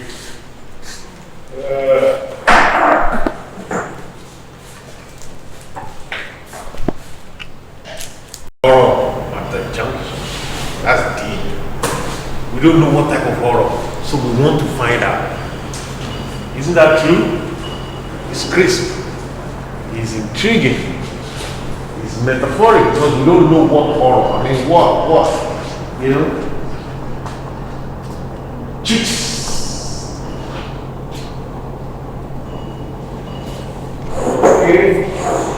Okay, so, wait. Can you bear mine? Yeah. Oh, yes. I just want to chat with them while you are.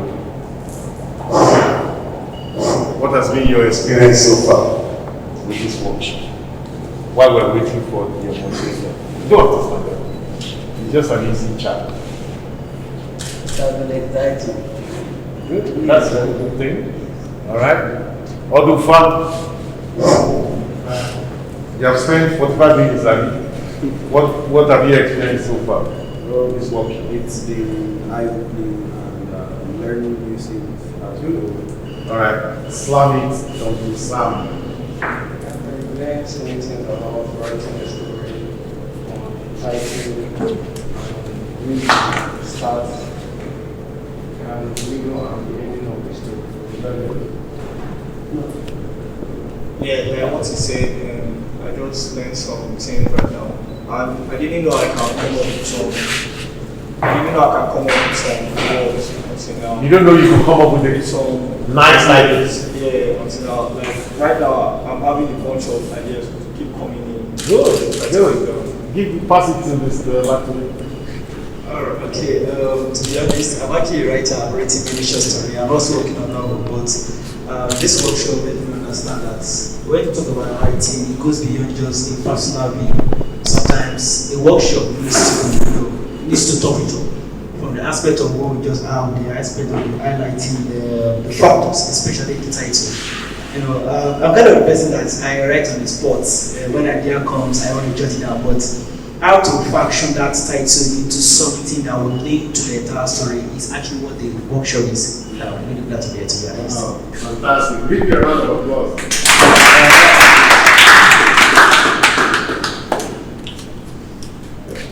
The experience so far, while we're waiting for the moderator, the experience so far of the workshop. So exciting. In fact, though I was here during the last part of the life. so exciting. We have not even started yet. They are what has been your experience so far? Since how to write. Good. Good. Pass it to Benjamin. Beloved. Okay, for me, candidly speaking, I would say I'm still getting a feel for it. Mm-hmm. You know, so I haven't really, I don't think I'm at that point where I can give a really. We are actually on level 1. Yeah, that's what I'm saying. So Yeah. I'm not sure I can give a solid feedback, so to speak. That's okay. I'm able to know how to put stories together and analyze it and also create a structure. Okay. All right, let's pass it to this new gentleman. Number 4. Like, is it Nigeria number 4? Because when I know go walk off. My birthday. Yeah? My birthday. It's like back month, April. No, my birthday. Your birthday is 4th. Yeah? September. September 4th. Oh, that's fantastic. All right, what's your name? Patrick. Patrick. Yes. Very good. And you've just arrived anyway. So what is it that you feel in the atmosphere with your other colleagues? Okay, I think a lot of creative minds are in here. Very good. That's I'm going to something. learn a lot of this. Yeah, that's good. Mix of ideas. Good. Pass it on to Mr. Chris. I already said it's exciting to me. Exciting to you. That's good enough. Last but not the least. I'm so interested with this workshop, and I've been enhanced studying all my skills Good. in the art of getting ideas. I'm a writer. Yeah. I write it all because but this one, the way of improving my insight into it, I appreciate it. Thank you very much. So I want you guys to recognize that the first day is a slower day because we're going to get everybody on board. And we couldn't speed up because some people were dealing with environmental, blah, blah, blah, right? So, but we have covered only level 1. Level 1. Just level 1. And at least you're going to get like 18 levels. So there is a lot to offer. There's a lot to learn. Alright, you ready? Yeah. A minute. Okay. So there is a lot to learn. There's a lot you can use to improve what you already do. Right? So just make sure when you get home tonight, you read The Noble Warrior non-stop. If you don't finish till 3 a.m., so be it. Just read it. Because we're going to have some exercises around it. I'm going to ask questions and things like that. Or I promise you, That book is loaded with literary devices. So you will see so many things that, oh yeah, you know. So, and as we're going on, they draw examples from it, and you can help you. All right.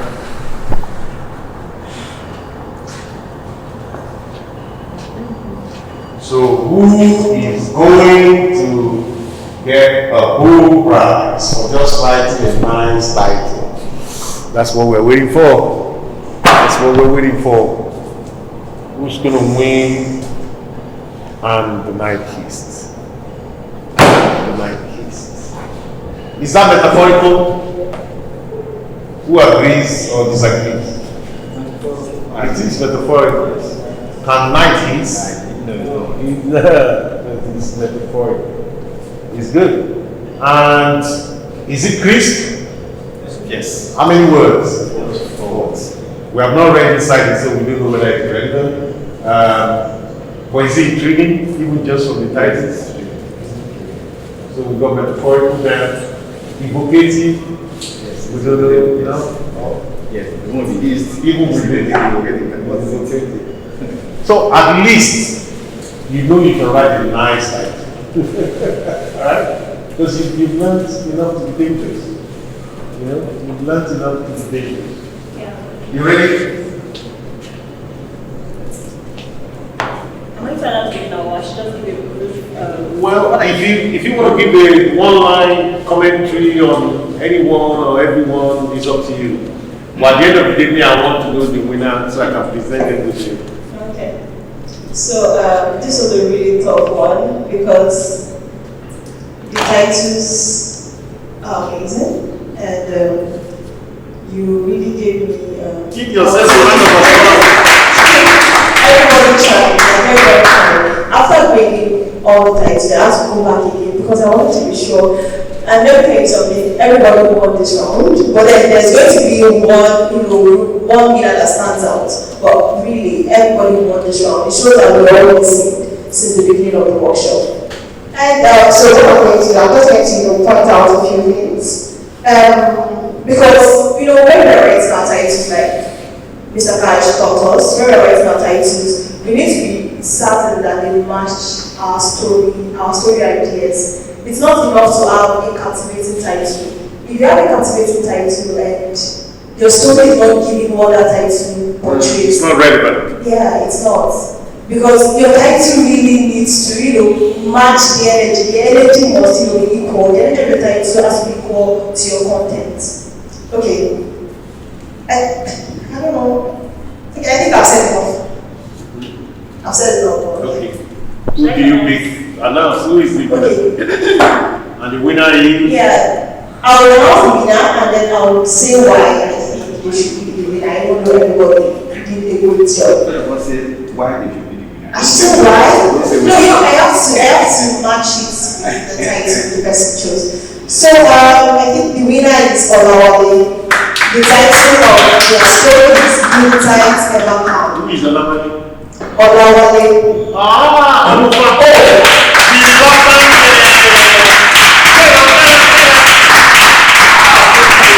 Isn't that interesting? He was reluctant to get started. Huh? Well, I guess you found your mojo, huh? Well, congratulations. Let them take your photo. Yeah, clap for him, please. Okay, so the reason why Onadele is our winner. One, do the tides ever come? We can all agree that that's metaphorical. Do the tides ever come? If referring to the everyday struggle of the Nigerian, of the young Nigerian, of the Nigerian youth, it's a story everyone can relate to. It's a story even adults can relate to, not just the Nigerian youth. And it's crisp, yeah, it's not 1 out of 5. It's not 1 out of 5 words. And particularly, his title can be easily matched to the story idea. One thing I noticed everybody did not do is create a scenic setting for their story. Even though you are not actually reading out the story, you are reading, I think everybody should have written a paragraph of what their story idea is like. Not just come out and you already have the story in your head. You said, you wrote something down, read what you wrote down, write a paragraph of something of that story. And if you don't write it down, you won't know whether your title is actually matching your story idea until you write it down. You have everything mapped out in your head. But if you've not written it down, you don't know how it's going to work out. So, along the story, his story idea matches the title. Do the title ever come? Can a Nigerian youth ever really survive in this economy? I'm saying it literally now. So let me also say something outside. Sorry. Did you? Okay. No worry. Okay. So yeah, something else I noticed in Olawade's stuff. It's intriguing. Can anyone agree with me that could the title ever, or what's that again? Do the title ever come? Can anyone agree with me that it's intriguing?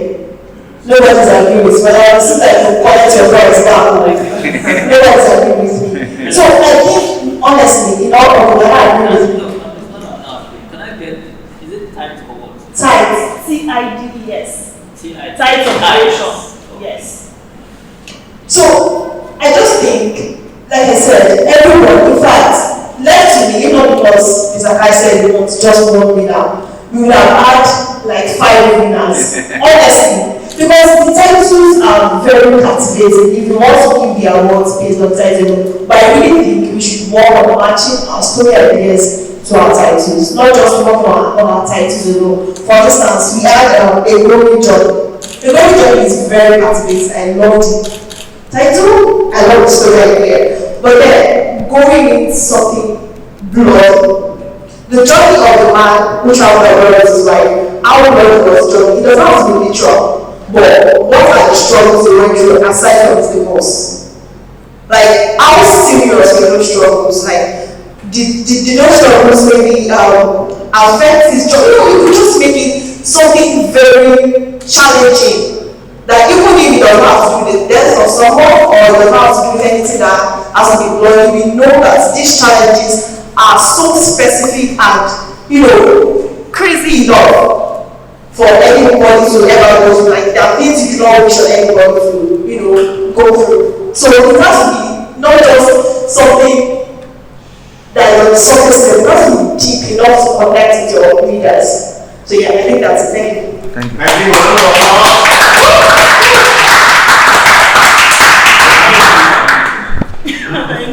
Moving on. Now we have a jar with ideas, right? Remember we created, there are 7 of those.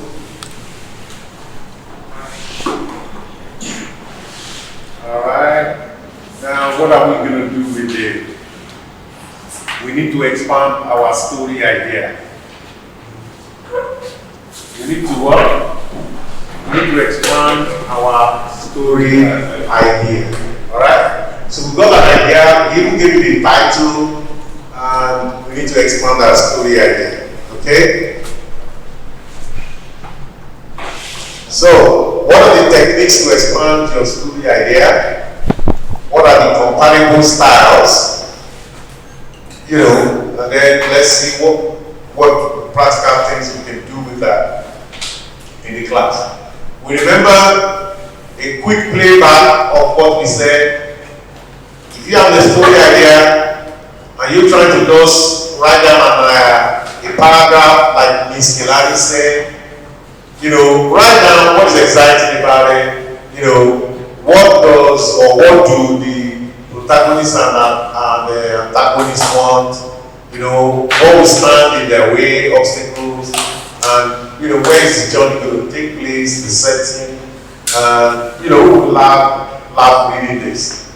But 5 ways by which you actually speed that up is to say, okay, what is the purpose of the story? What is the purpose of my story? What my story out to achieve? Right? If I'm to focus on one moment that will be entertaining, what would that moment be? It could be any of the 4 E's. Who remembers the 4 E's? 4 E's of the story. A good story. Yes, Adia.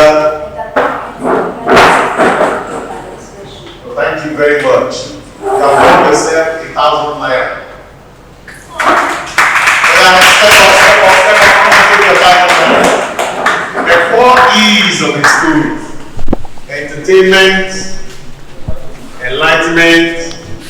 Do you want to take your photo?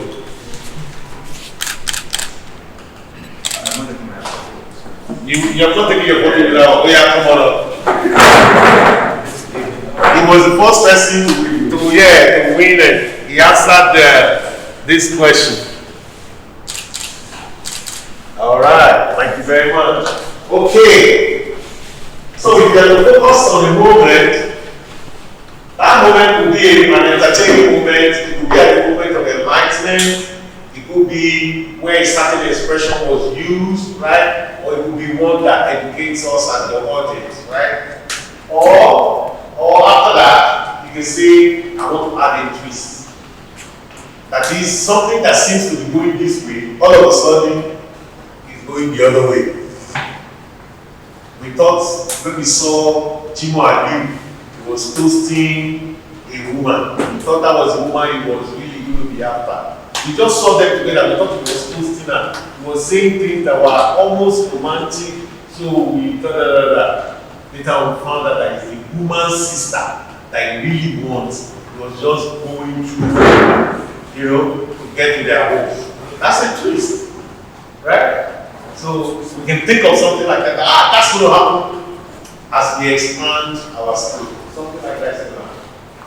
Another could be that we deepen conflict, right? So we will have initially when we started with those 5 steps, what's exciting, what's the other thing, what do they want, the two of them that are going to fight for something, what are they just going to fight about one thing? Are they going to meet once and fight for something? Or they're first going to fight for a title, somebody's going to lose to the other, then they're going to fight for who is the best wrestler in the village, somebody's going to lose to the other one. You understand? They define some level of escalating conflicts, right? Now, we're not trying to write out the whole story at this point, we're just expanding our story idea. Yeah? Okay? And then we can remove things as much as possible. Because we throw something on paper doesn't mean you must accept it. Right? So I need you to know that. Right? Because I put something on paper doesn't mean, oh, I put it there, I will do that. It doesn't mean I should do that. I don't have to. As I'm evolving my story or expanding it, I can cancel that plot twist and put a different plot twist. That actually is the mother that is interested in not the daughter, but their father died. And he knows that the one owns some wealth. I can change it. Feel free to change it. Yes, sir. Yes, sir. Yes, sir. I don't know whether it's just lighting on that, but I think in the 5 topics, the other one. Yeah, what is the story to achieve? What do you want the story to achieve? You will say the story the moral lesson in this story is blah, blah, blah, blah. Or the story will prove to all of us that it's good to go to school. Or, nobody wins outright. Everybody loses something. Right? You're the one that comes up with that purpose. And you're going to write ultimately to achieve that purpose. You get it? You could say culture is always going to, trans new life or anything. Yes, it goes. Everything you write down. Alright? So, right now we are at level 2 trying to expand our story. Right? We're trying to expand our story. Alright? Who is confident enough to talk a little bit about expanding their story? Who is confident enough to say, yeah, I started it was this idea, I finally gave it a title, I'm looking at this, and I listened to the 5 ways, and these are the things I think I will add. It's just still an expansion, it's not the whole thing. Anyone confident enough? Olakule, I see you. Are you going to give me a shot? Come on. Give me a round of applause. And where is the microphone?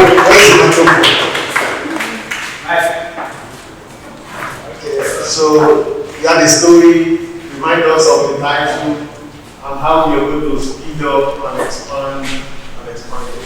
Okay, I'm ready to go. Many stories, but let me remember one. But actually, the one I'm actually working on, let's see,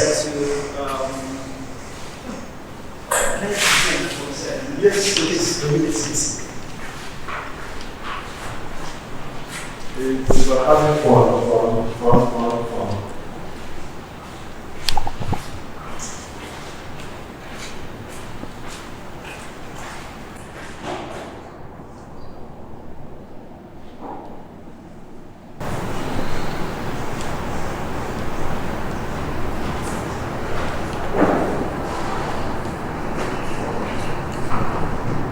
Alright, so the title of the book is Why Did You Bring Me to This World? Why did you bring me to this world? Why did you bring me to this world? It's actually a question that many children in Nigeria ask their parents, especially children who actually grow up with poor parents, the poor people, they ask their parents, why did you bring me to this world? And I'm kind of still on the fence writing this book. So I still on the fence because first and foremost, I was trying to see towards the children's side, giving that yes, if you know that you can't cater for these children, why do you bring them to this world? But at the same time, the concept of essentialism of life, complexity, and different stuff that is beyond human control, let me understand also we need to blame the parents. Circumstances actually happen. I've seen a family whereby they started with the good world families, circumstances happen and they crash down, and everything just went out. So then I use the ball as a point of reference that the father who is actually the father is actually a domestic violence person, valuing the mother, being the mother in the neighborhood. A child of about 2 years, whose the parent believe that is naive, is not that wise, is knowledgeable to listen to what they are discussing, has been able to be exposed to this kind of atrocity at any age. And this story was actually inspired by a true life story because I grew up in a very rural community where children at the age of 2 and 3, I don't want to use some very like by saying they indulge in some sexual activities. 2, 3. But their parents believe that my daughter, my son can't do that. And I also remember 2015 when I was teaching, I have this kind of classroom where I was going to the family how to teach. A boy called Children. Is this Zoma? I've forgotten, that was about 2015. A boy and a girl. There was a day that the boy confided in me and said, last night my sister put my daughter inside his mouth. The boy is 3, the sister is 4. And I realized that this kind of scenario happens in poor families. Most happen in poor families where parents believe that their children is naive, they are not grown. So I'm using this boy in the story. The boy is Nifemi in the story, why did you bring me to this world?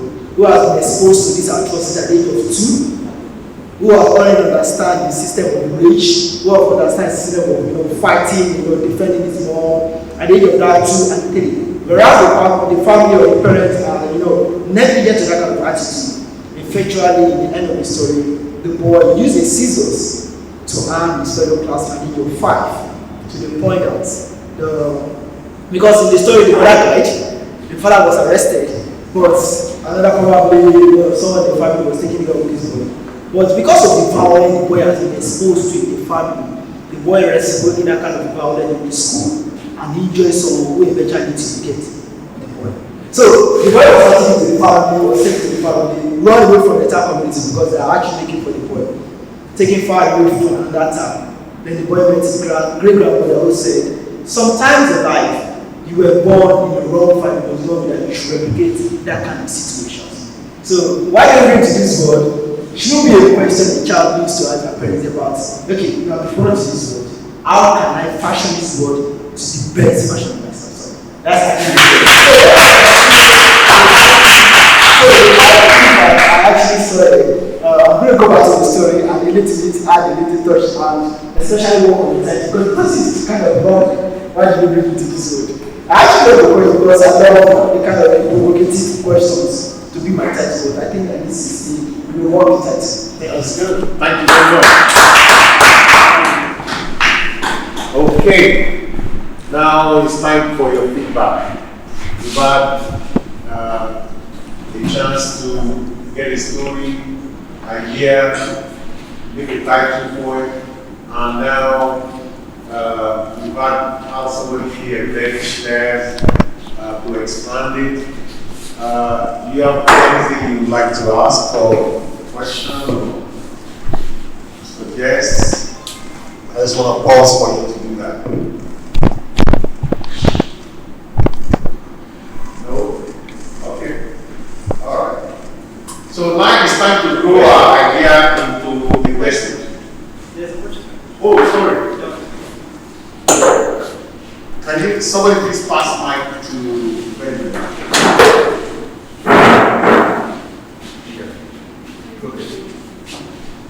Alright, so earlier when we were talking about trying to recall, it's almost like you had asked about, I'd introduced myself and you were explaining on how settings impact the way certain stories turn out. My question, it's not so much a question, but while you were talking, you mentioned that for a story set in a foreign land, say the UK, certain nuances of African culture would be out of place if they played out there. But also, something I wanted to also mention was that I think there are times whereby, although a story might not be set in Africa, it could be, yes, like UK, but the subject matter of the story itself might be something that diaspora?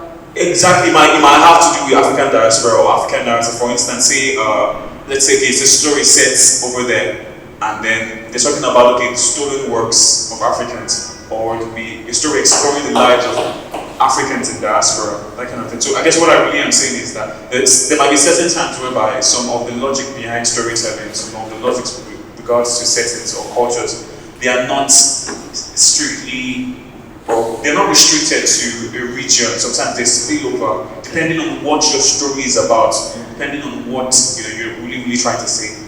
That's pretty much what I wanted to mention. You're right, and I'll talk to you from personal experience.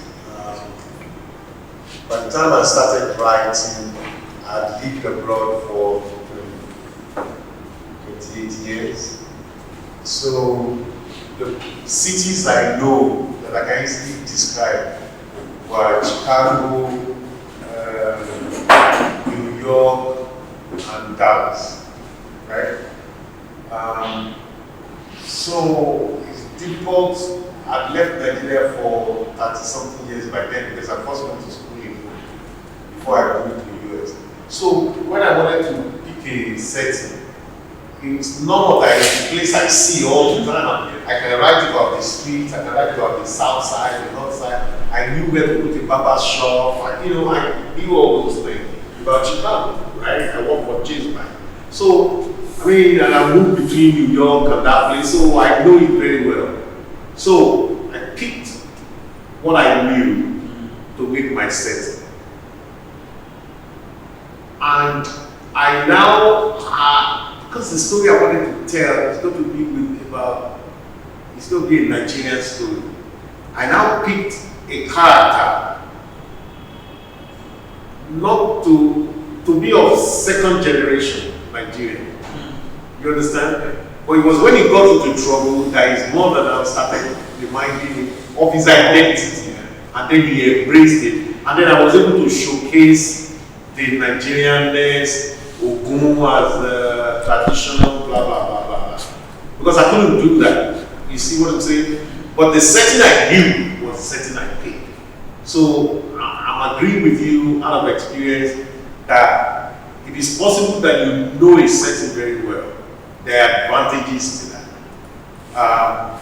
But you also research another if you want it to be. But if you're not going to use that one, but you know that's foreign, then you've got to find a way to first distance the person from the setting and then add the person back. In this case, I made him second generation. Instead of him being a Nigerian that moved abroad. You understand? His father moved abroad, joined the Marines, and died for the United States, right? He joined the Marines after his father just because his father went there to join the Marines, and And after his father died, he started finding out that this marine is not cut up to be. They were doing bad things abroad, and then decided to, not, follow through, right? Decided to leave, but there are powers that didn't want him to leave. You understand? So they organized for him to get into jail. They found a little excuse to jail him. And of course, he also was behaving like a young man, hanging out with a white, top level columnist, of New York. You understand? So who is their daughter? So they use that to trap him. So you would have to work with it.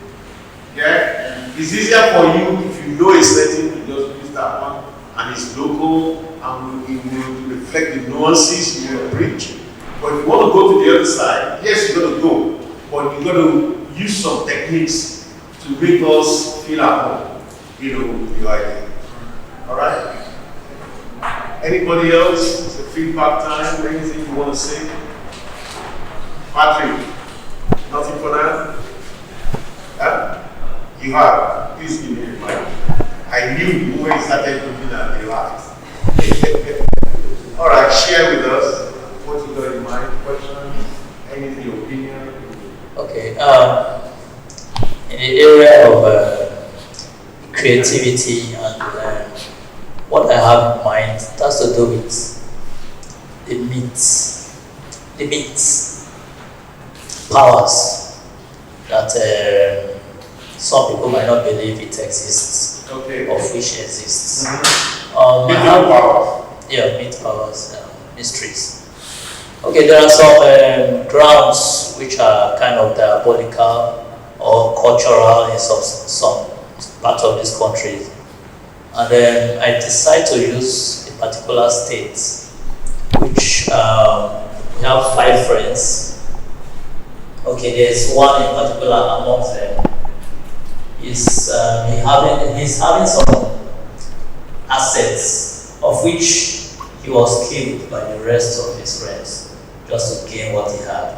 And they buried him on one of those lands, which is mysterious.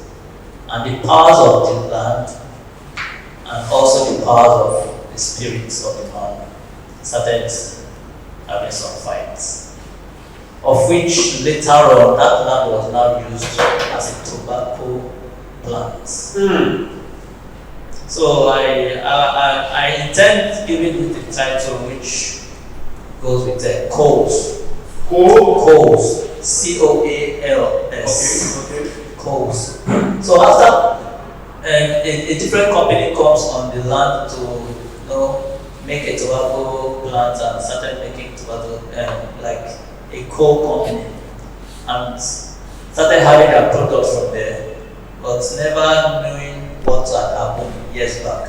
So this is like an interval of, let's say, a decade, before that mystery started happening. So we have a picture of where people start falling into debts, mysterious debts, after taking their products, of which they don't know where the mystery is coming from.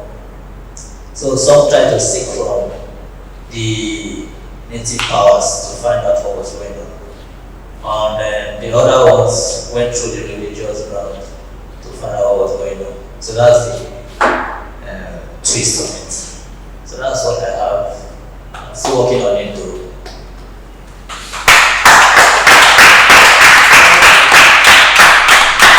Thank you for sharing with us.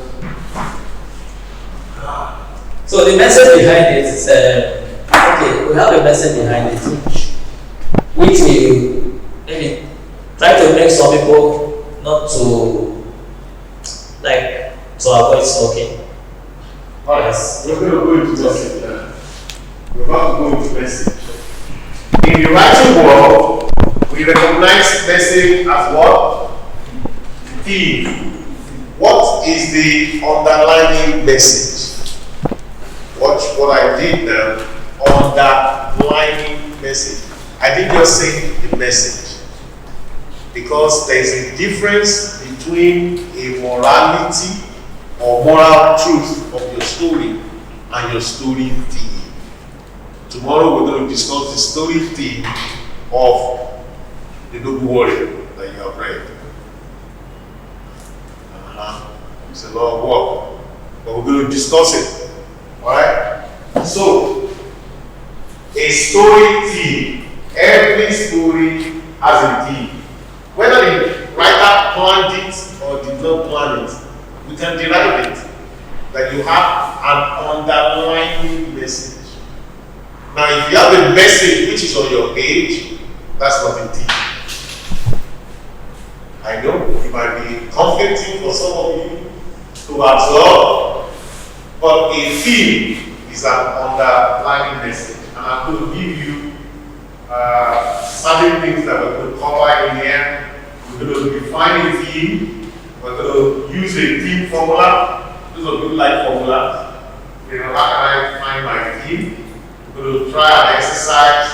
There is a case study on Death and the King's Husband, written by Professor Shulika. And you're going to work as a team to do a short presentation. I think we can just have 2 teams. I mean, those of you on this side and them on the other, about 4, at least 5. All right. And then okay, so let's first get into where is the position of theme here. Can you see where's the position of theme? There's a 3. So we finish with the idea, we finish with the expansion. The next thing we want to do is to put a theme to our story. Okay? Alright? So, a theme, the definition of a theme, a simple definition of a theme.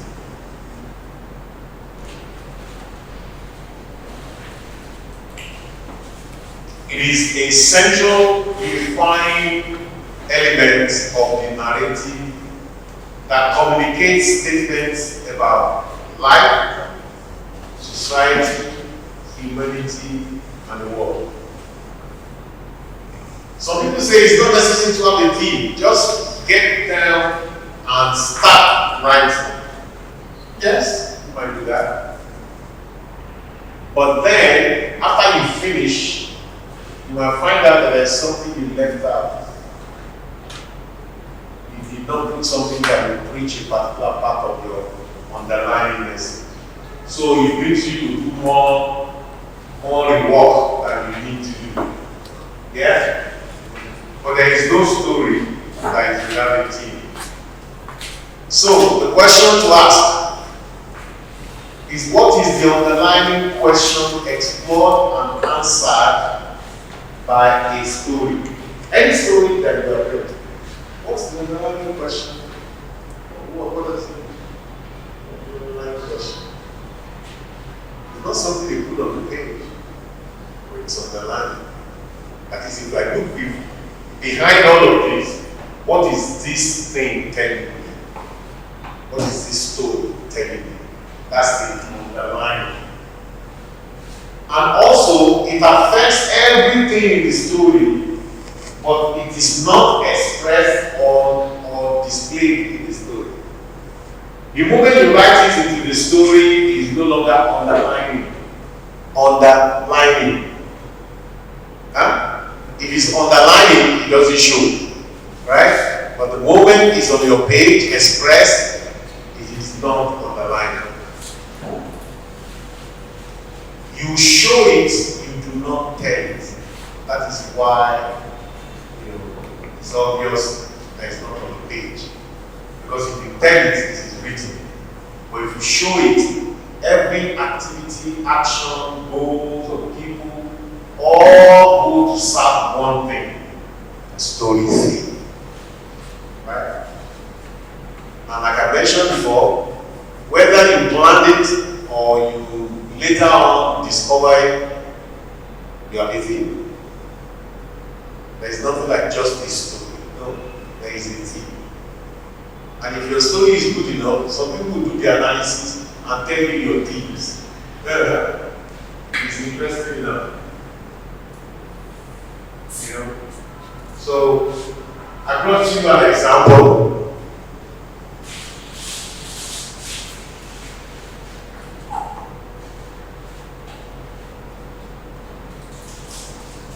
You can look at it briefly and pass it on to the people. I'll bring the summary on the wall, and then I'll tell you the theme. I write the theme before I write my story. That's why I put it as number 3. It's difficult, but the thing is, from the moment I write it, everything else serves it. It becomes the driver for my story. You see? Many people say just go on the journey, and then later find out why you went on the journey. I say it's slightly different. You know, what is it I'm not telling people about the journey? What the journey is really about, right? So, in my own opinion, that is what I call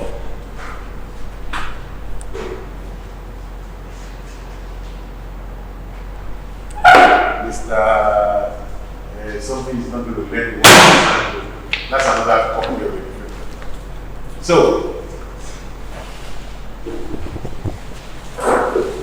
all right, how can we get involved in this? All right, there's a microphone somewhere. I want us to go ahead. You can read. Can you see from there? Can you stand up? Come and stand here. You can read the paragraph. Who will read the second paragraph? You read the second paragraph after him. I think we have about 1, 2, 3, 4. Maybe it's your family. You read 1, 2, 3, 4. Okay, go closer. Just go up to my fire. Yeah, you want to read with me? Should I give somebody else? Yeah. Okay, calm down. Oh yeah. You do one, then since you want to do that. So you read one paragraph, you read the next. Yeah, you swap the mic. TOD. Theater of Deception. Italgate. What is the problem with a working democracy in Africa or any part of the globe, for that matter, in the fictitious African country of London? Two phase, a few young people must decide whether and how to take over their land with democracy from imperialists, hypocritic preachers, and tribal power mongers. Good. Pass the mic to The emergent leader to the world in this particular ranker, which is listening. That's that. Yes, certainly. They are emergent leader to the world in this particular ranker, who recently returned to their country to use his bid to marry Yuashewa, the pretty daughter of a powerful aristocrat and protector, because of his ideas, and narrative. Good. He has done. Okay, continue reading then. Okay then. The poor son of a mother activist was baptized with fire from grief to homelessness in a matter of days. Still, he chose the official path of hopeless. Still, he chose the official path of hopeless truth. For this, he must suffer betrayals, physical attacks, and religious trials. If he must suffer guilt and must he also lose his acts? What would he do if he meets Nemesis? The cause of his mystery. Yes, that ruthless man who killed his mother. Will you remember the oracle prediction he dismissed or take divine retribution and vengeance? So listen. I didn't put this with it. I did not put this with it. But I'm saying, thank you for that. Okay. Give me a round of applause.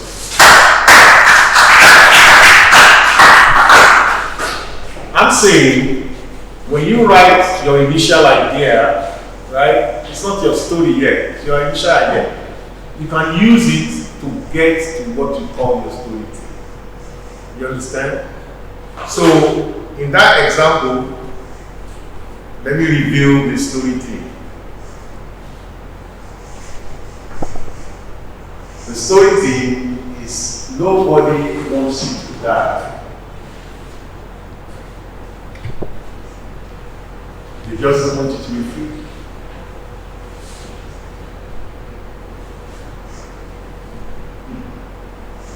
Think about it. We talked about imperialists and all those type of people, power mongers, aristocrats, and all these They don't want you to die, they need you serving them. You see? They need you working for them, serving them. Nobody wants you to die, but they don't want you to be free. So that's an example of a thief. But inside the book, I did not put that. But I showed inside the book that nobody wants you to die. The British came, they started buying resources, critical resources, and playing games with people. They will create price boss, they will pay a lot of money, all of a sudden they will just say, market is flooded, and they will be buying it for cheap. Those things are things that will be, they will be destroyed, their food stuff. So you don't have the free to keep them. In those days, you have no choice to do what? To sell at whatever price. That's what they did to them. They manipulated them. They oppressed them. They did all sorts of things. But they needed them. They needed them. If you notice the image in front of the book, the image is about cocoa. You see, show them. It's about cocoa. Yeah. Rubber. You see rubber there from that pipe. Yeah? Oil, palm kernel, all those things. They came to take those things. They did not choose to pay fair price for them. They need people to be preparing it because they ain't got people in England that will prepare it. They don't even have a place that oil palm can grow there in their weather. They need it from here. But they overrush the people. They weaponize poverty to make it happen. Right? So nobody wants you to die. They just don't want you. Alright? Who wants you to die? Nobody wants you to die. So from the moment you know your thing, it's easier for you to start coming up, with the way that your story will talk to that. Alright? So I want us to go back to the shortlisted idea. The idea we shortlisted. Right? And see whether we can come up with a theme for it. Okay? It doesn't need to be perfect. Remember that. You just need to try. It doesn't need to be perfect. Because whenever you are home, you can change it and improve it. But we want to attempt it. What is it? Don't worry. I've got you. What is it that this story will talk about but will not be mentioned in the story? Right?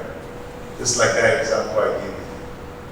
This whole story will be, the influence of so in the world of banditry, the rich, blah, blah, blah, in the world of banditry. But when you are writing the story, you just show the rich people, providing them money to conduct banditry. You have not said whether it's good or bad. So you have an underlying theme, but that theme is what drives you. Alright? So I want you to make an attempt. I know it will not be perfect. Then I will go and give you a formula that you can use to improve it. So that's why I said, give it a shot. Adela, a theme is an underlying message in your story. Madam, is there a there? This Granny, I have about 4 young men with me in class. It's too long. Are they running to? Okay? Because now when they make the disconnect, I have to go back. Make an attempt. I don't need it to be correct. I don't need it to be perfect. Just make an attempt. What is underlying? What is it that you are really trying to pass as message, but you have no plan to put on a piece of paper? But by the time we see how you show it, we know that's the message you want people in that story.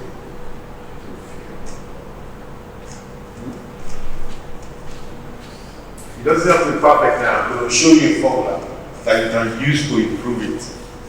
Right?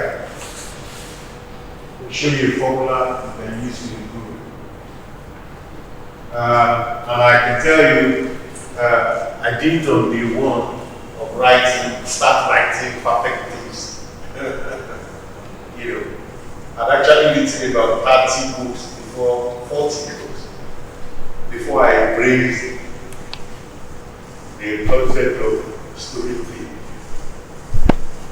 I've written about 40 books. So that's a lot. But I realized also that I was giving myself double work. Because it's when I finish writing it, I'm now trying to do the factoring to tell this. So why did I spend some time up front and define this? Underlining this. What is your underlying message? The underlying message of your story. What's the underlying message? Young man, did you see those 3 people sitting there? Did you see them downstairs? Huh? Yeah, things are. I know that things are there, but if they miss too much, I have to go back over. No, you're doing your professional work. Let him go and do it now. Go and look for those boys in my class. Tell them I'm calling them. Because if they miss it, and then they are coming. Because if they miss too much, they will be able to catch up. I have to do it.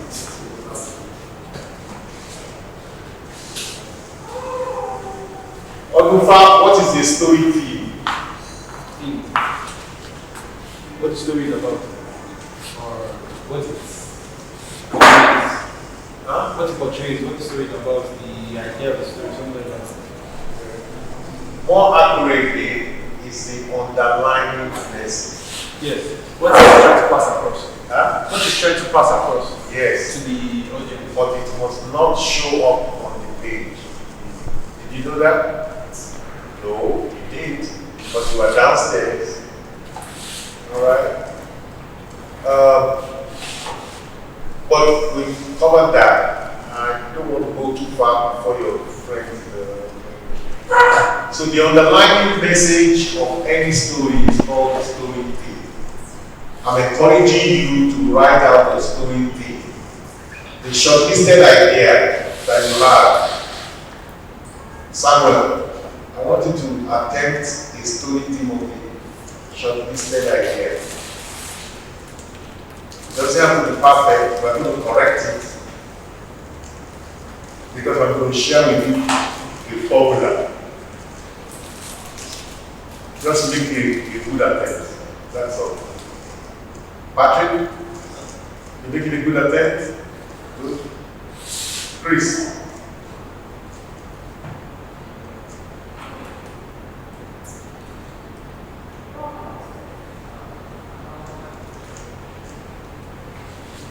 Where is David Samuel?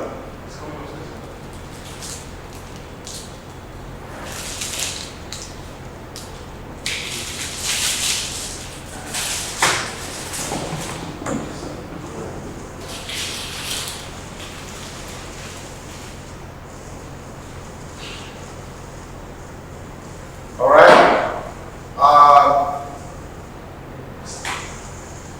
Go ahead. There's the mic. As I said right now, that the title of my story is a glory journey. And as I told you that it's about a couple. The couple is about a couple that travels abroad, the UK. And because of the circumstances there, Katakata boss. General boss.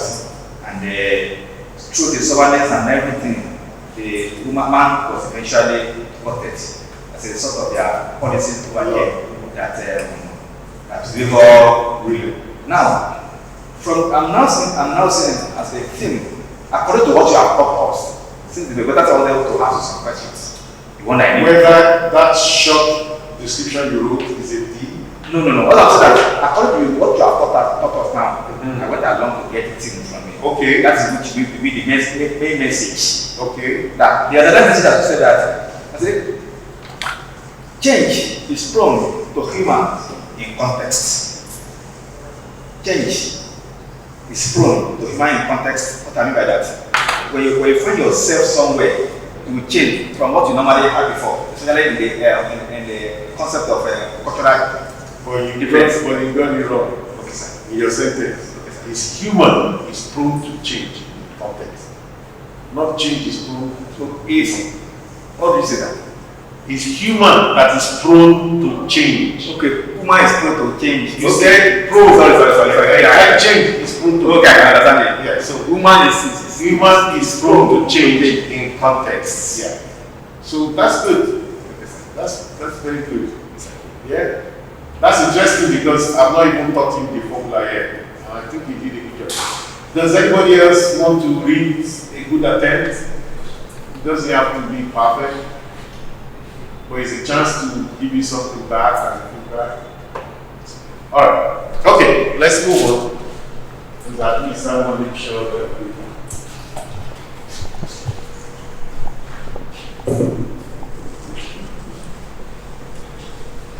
for you to improve your ability to write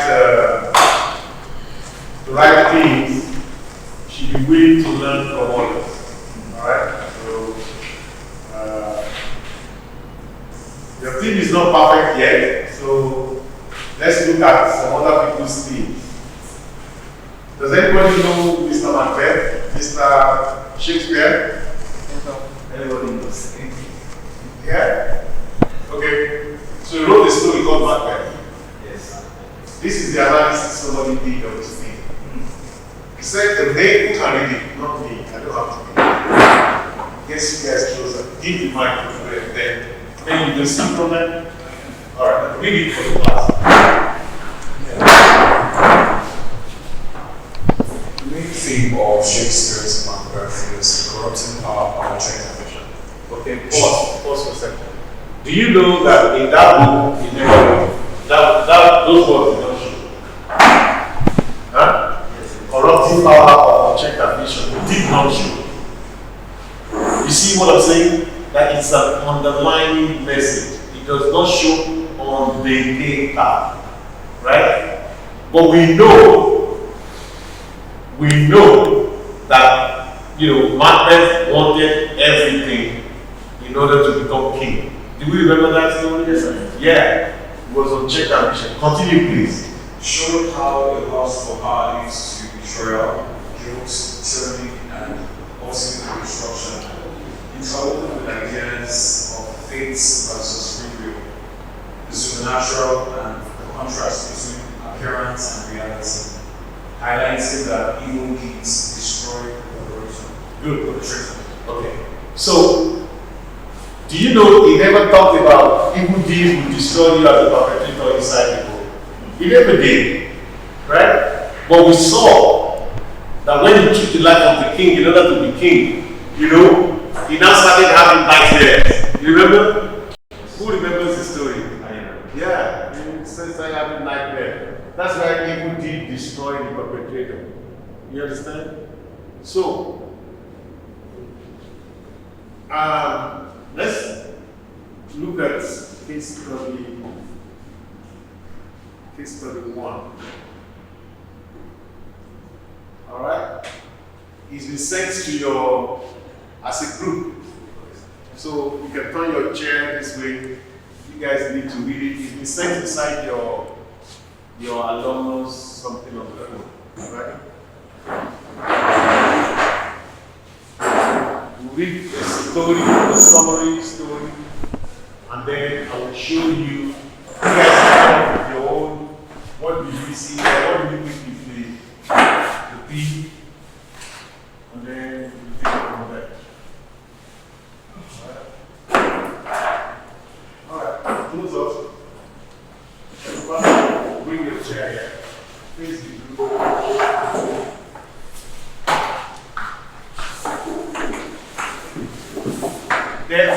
King's Horseman. Death and the King's Horseman. Is inside your alumni passage. You need to read it, and as a group you discuss it, and then come up with what do you think is the main story theme here.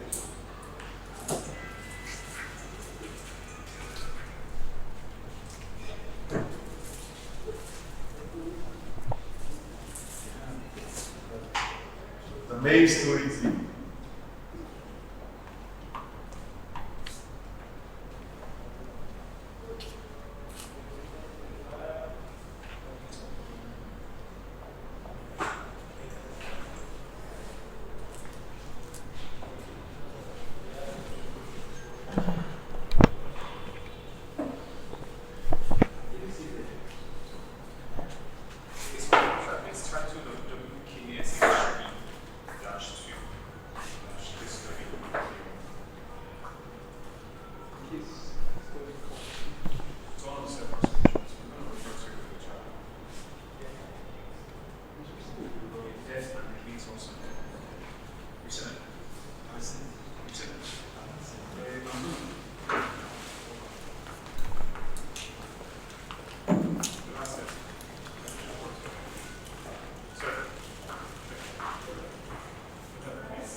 Who was finishing you the story?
Slowly does not.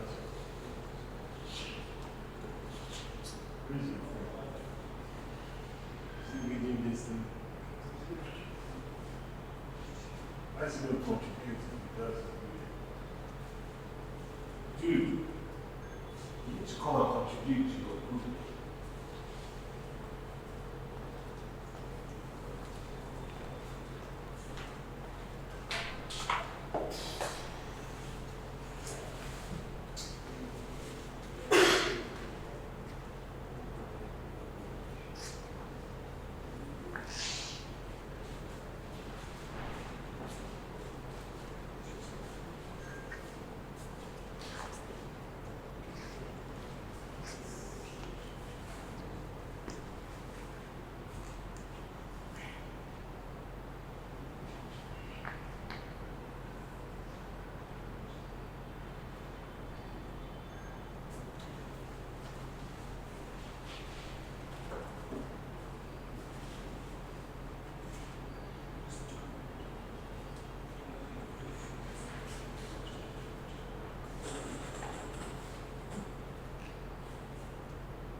Benjamin, my name is Benjamin. I am with Team A. So, while reading the text, something for me, for us, exactly, there were two main themes we saw. Of course, there were other themes, but the major ones is the first is the absurdity of tradition. The absurdity of tradition, and and the way I interpreted that was first it did not make sense that there is a culture that says, oh, the king is dying. How far now? Let's find him boys to go with him. So it seemed really strange. And the second thing is that still under that absurdity of tradition was the fact that in that culture, or in the Yoruba culture, obviously, there seemed to be this perspective about children as commodity. And I say that because when you look at the rule, if Eleshin does not die, his son will take his place. And not just that, for the Iyaloja, her son was to be betrothed to someone. Oh, sorry, there was a lady, she was going to have a daughter-in-law. But somehow, Eleshin said, no, I want her. And then she said, okay, no problem. So it just felt like children didn't have a say. And when you look at the story, Olunde didn't really have much to do until the end, and even also the daughter whom Eleshin married to, briefly obviously, she almost didn't have much to do. So in the culture, basically, it's almost like children do not have a say. It's whatever the elders decide on. So that was one of the key things I noticed, the absurdity of the tradition entirely. The second thing is that there seems to be this awe for responsibility and honor, or AWE, or because when you look at Eleshin, he was so proud that yes, man, I'm about to kill myself. So there seems to be that honor. But even though eventually, when it came to the point that he ought to do it, he was somewhat timid, and then it was his son who manned up and said, you know what, I'm going to excuse myself from this world. So I think those are like the core things that we saw. Yeah, that's pretty much it. All right. Well. We still have 2 minutes. Okay, yeah, sure. family. Okay, Yeah. within the family. It's not about business. Okay. Now, from our side, another one again from our side here, you can see the Western civilization versus African tradition. Yes. Thank you very much. We can see the white men there. When they tell them that somebody will die, how would it be possible for somebody to die just because a king died? So it looks confusing to the talents that talking of the arrest of that election, who want to kill himself. Today he wants to commit suicide, which is against the law of the land. Because as I say, Western civilization versus African tradition. Good.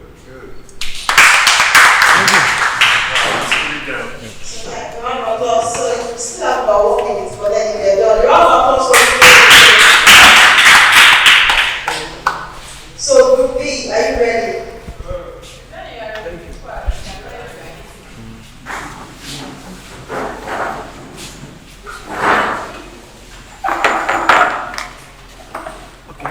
Okay, this is what you want. Where is your number?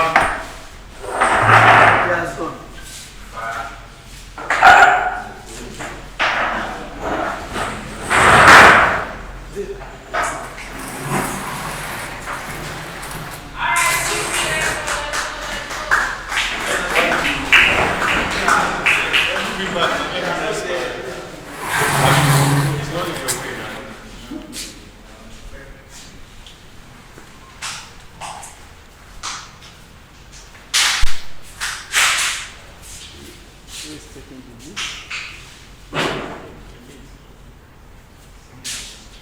Is Adiola representing the team? Okay. Where is the mic? She needs the mic. No, it's the young lady that is called Adiola. Okay, come. Don't take any. Can you come? Go first. No, let me see. Just. Oh, sorry, lady. Sorry.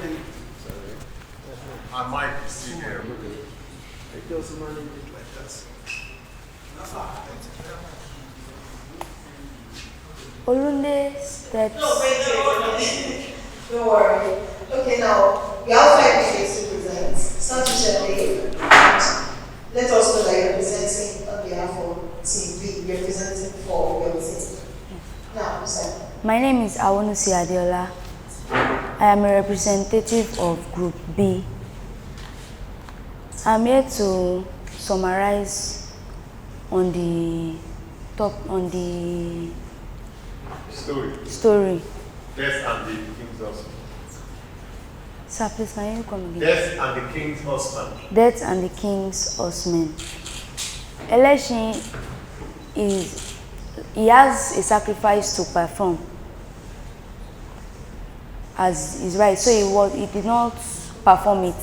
So he did not perform it, his only day his son was to perform it, but his son does not want to do it. He wants his father to do it, so he will come for his father's burial. When he came back from abroad, he was expecting to meet his father's burial, but unknowing to his expectations, his father was not dead. Now give us your things. The greed. What did you guys agree is the theme, story theme? What's the message, underlying message of this? Okay.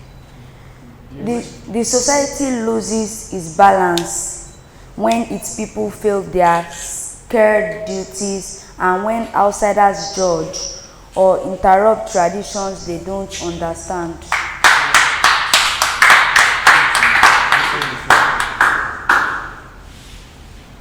Okay, from what I have on my paper to conclude with the pursuit greed for power and its tragic consequences might lead to the loss of political. Someone, you need to speak up, project. From what I have on my paper, the pursuit greed for power and its tragic consequences might lead to loss of political abortion. Okay, let me just use my paper.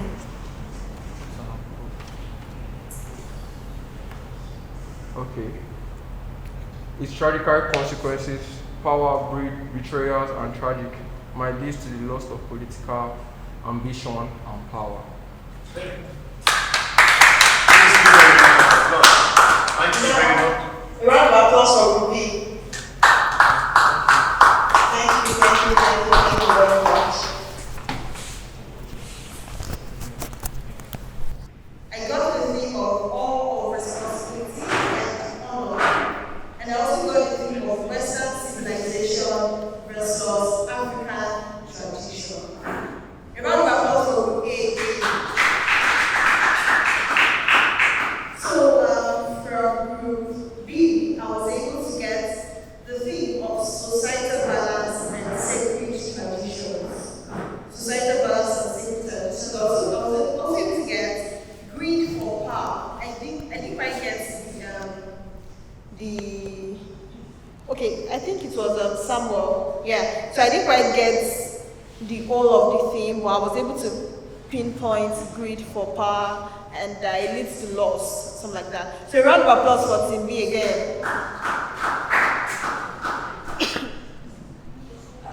So now we are going to look at story theme analysis together. The analysis of the case study you just did has been done already by an analyst, Death and the King's Man. So we are going to look at it together. First, we have the theme of duty and sacrifice. Can you all hear me? Yes, sir. Okay, are we following? I didn't get that. Are we following? Yes. So we have the theme of duty and sacrifice. Who wants to read the content of the theme of duty and sacrifice? If anyone can see. Is there a mic around? Okay, there's one on the table. Yeah, thanks. The thing duty and sacrifice. Duty and sacrifice. The call for conflict is solved and elected secretary to follow the king, but the colonialist duty to enforce law, leading to catastrophic failure of collective responsibility when elected estates and his son dies instead. Thank you very much. So we can see now that duty and sacrifice is a salient theme in Death and the King's Man. And the explanation under this theme can be easily linked to one of the themes provided by Team B, societal balance and sacred traditions, duty and sacrifice. When election refuses to do his duty by, stalling, wanting to, enjoy the world before going, wanting to enjoy everything he has not enjoyed before going, he is unable to fulfill his duty to the king and to the people. And by doing that, the balance of the society is disrupted. Just like Adiola mentioned, societal balance and sacred traditions. Once Eleshioma refuses to do his duty, the balance of the society is disrupted. It's just like Yoruba people say, why? Because Eleshioma has refused to carry out his sacred duty according to tradition. So the next thing we have is cultural clash and colonialism. Cultural clash and colonialism. Is anybody else going to volunteer to read the content for us? Patrick, you haven't read from words. Okay. Give Patrick the mic. Okay. You can see from there, it's fine. The second one, cultural clash and colonialism. It very powerfully depicts the misunderstanding and disrespect between Yoruba tradition, cosmic balance, cosmic balance, ancestral reverence, and British colonial values, secular law, judging others beliefs, where colonialism acts as a destructive force. Thank you very much. So the next thing, cultural clash and colonialism, has very strong ties to the theme, one of the themes provided by Team A, Western civilization versus African tradition. Western civilization in this sense is colonialism. Cultural clash affects the African tradition. And it's very visible in display. How? We can see the white people trying to stop something that has been in the African tradition for years, for centuries, because they do not understand the value of it. And then the Africans are trying to fight for what they think is right. Look at Yaloja, the way she wanted election back to perform his duty. And the way she insulted him, okay, I don't think you only read the summary, right? Has anybody ever read this book actually? Like, read this book from the beginning to the end? Oh wow, okay. So, when Elisheba refused to die, Yolode, and when he was arrested by the white people, Yolode went to prison to insult him. You refused to do your duty.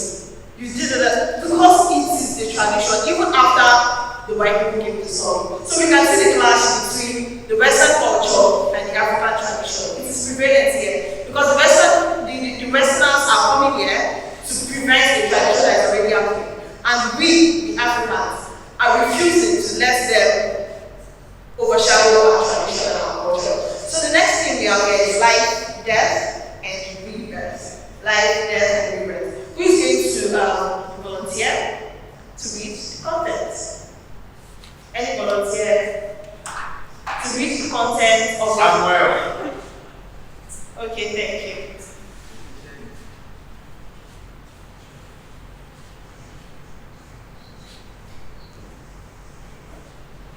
Life, death, and rebirth. Yeah. It emphasizes the Yoruba belief in continuous circles where death isn't an end but a transition essential for renewing the world. Contrast with Western views.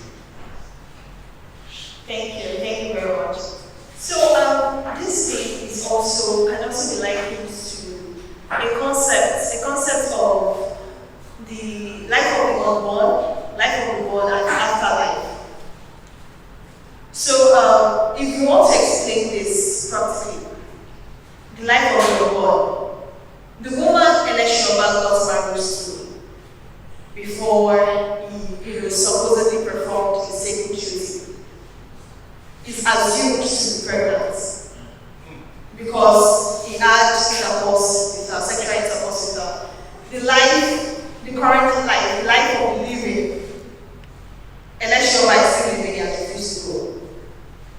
The society that Elisheba is supposedly, carrying out his sacred duty for, so that when he dies, there can be balance in society. They are remaining. And then the afterlife, the king is there, the king has lost the afterlife. Elisheba is supposed to go along with the king to make the king's path straight and easy and sweet in the afterlife. So we can see life, death, and rebirth in this thing. So does anybody have a question? Are we following? Do we get it? Okay, thank you. So the next thing we have ritual and tradition. Ritual and tradition. Any volunteer? Oh, thank you. Yeah, come. That's big.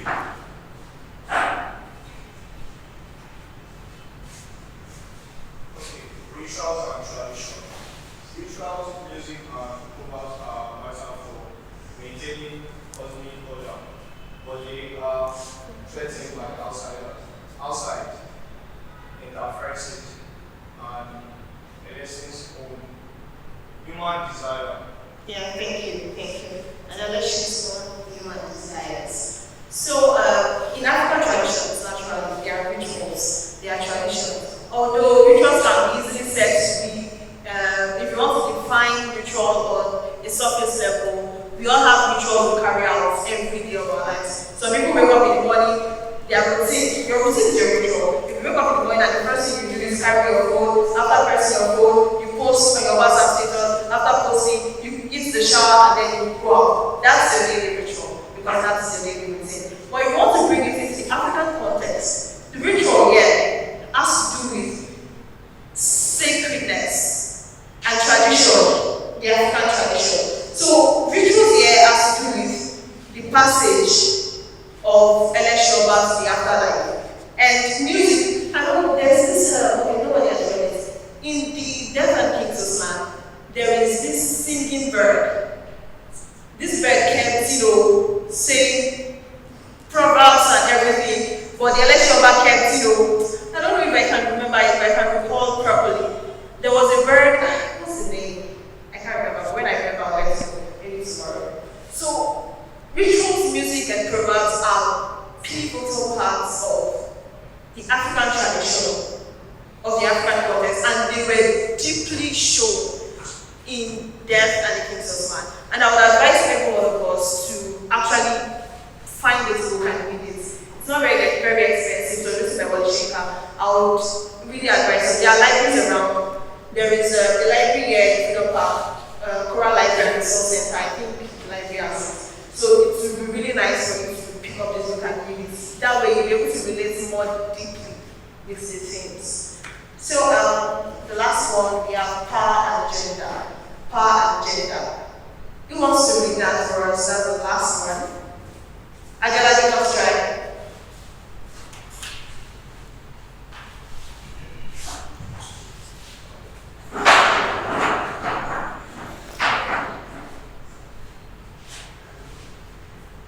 Power and genders explores power's dynamic not just between cultures but also within them, showing the strength and interpretive roles of women like the larger Yoruba society.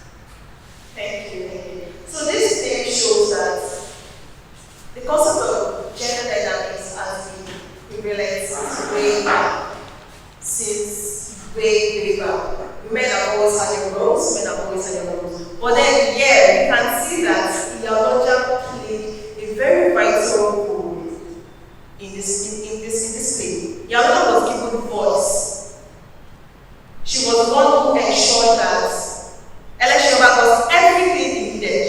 The moment he started preparations to, join the king in the afterlife, she ensured that he got the woman he wanted to be with. Even though the woman was her son's bride to be. She ensured that he got the woman. She was the same person who went to meet him after he refused to carry out his duty and was arrested. Who went to meet him that you see yourself? Aren't you supposed to be ashamed of yourself because you are unable to carry out your duty for the people? Yeah, do you have a question, sir? Do you have a question? Yes. Okay, I thought you were going to say something. I just wanted to. Okay. So we can see that Iyaloja in this play is very pivotal to the transition that did not happen anyway. The transition of Eleshoba from the living to the afterlife. She had a voice, and her voice was heard. Not heard in the sense of she requested something and she got it, but without her voice there, the women in the market would not have provided Eleshoba with everything needed. She had followers. She was a leader and she had followers. So in this place, you can see that Iyaloja had power. She had a sense of power because her voice was the one market women followed. And she led. She led with grace, she led with dignity. And she led objectively, I must say, because it takes a different level of leadership for you to give your son's bride to somebody who is going to die in a few hours. So yeah, so these are some of the things that we can easily find, we can easily deduce in Death and the Kings of Man. And I must say that we all did a great job. Why? Because you can see that it was easy for me to link the themes here with the themes you already gave. So here we have 5 themes. We have the theme of duty and sacrifice. That's 1. 2, we have the theme of cultural clash and colonialism. We have the theme of life, death, and rebirth. We have the theme of ritual and tradition, and then we have the theme of power and gender. Thank you. Okay. All right. Now we're gonna wrap this up very quickly here. 5 things you need to remember about story themes. They are expressed as sentences, not a phrase, a complete sentence, okay? Or more than one. it is not the same as the story title. The one you just went through, you didn't hear King Death and the King's Horseman in any of the explanations given to you as story theme. All right? It is the connective tissue of character, settings, and actions taken. Right? The action that you read into Yaloja were the actions of Yaloja. The power she had, asking people to give anything election wanted, those were our character actions, right? Election's action or inaction of not killing himself, right, was all connected, everything connected. And everything at the back of that told you the underlying message, which some of you analyzed, right? Even though you didn't read the whole book, you could still see, right, enough to come up with a good theme. There is always a main theme, and then there are sub-themes. Not all themes are equal. When I'm dealing with subplotting, I would go back to this point to help you to clear the understanding on sub-themes, okay? So at least with this case study, you're able to look out for a main theme, right? You're able to learn to look out for a main theme. And you know others you create are possible, but they are sub-themes. When you combine what all the characters try to achieve, what do you take away? The message. And that underlying message is the theme. Okay? How do you validate this?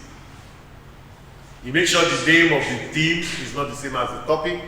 You make sure that you can see the connective tissue, right? How this thing links up characters and actions and the setting. You make sure that you can separate the main theme from the sub-themes. And when you combine all of it, what can you tell yourself? Like the example I made for you guys with theater of deception, right? Nobody wants you to die, right? They just don't want you to be free. So you need to remember that.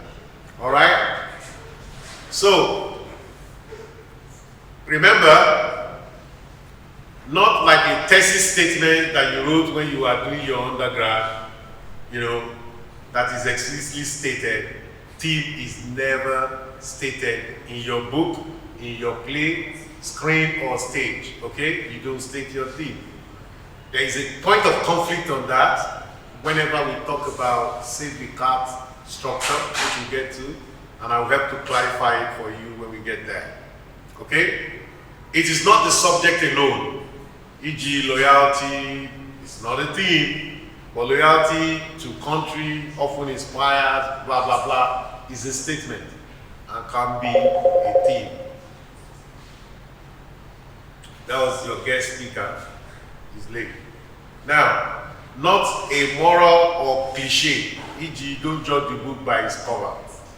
If you use a cliche, it's something that's been used by so many people all the time, and therefore it doesn't make it interesting, right? We've had it 1,000 times, all right? It's not linked to a specific character, right? It's not linked to a specific character. I wonder whether it's outside.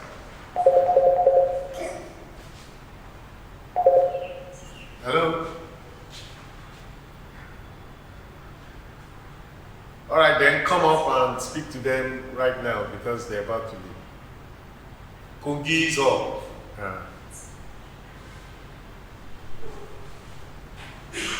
Okay, that was a guest speaker that was supposed to come at 12 o'clock. Okay, a theme, however, is a generalization about life of experience or understanding. It is also a revelation of insight into humanity, but not necessarily a constant. Words like every, all, always should be used with caution. All right? While we wait for your guy, I wanted you to be sure that there is a difference between moral truth and the theme. Right? The moral truth is where somebody asserts a judgment. Something is good or is bad. So you can write moral truths, there's nothing wrong with them.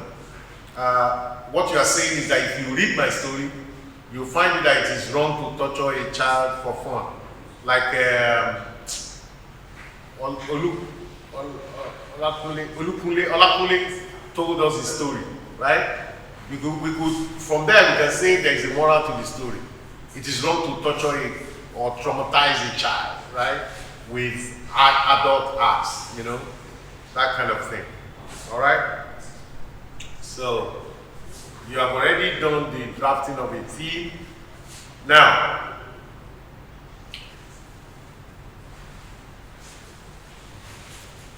the formula I want to give you to walk away with, and I think you should write this down.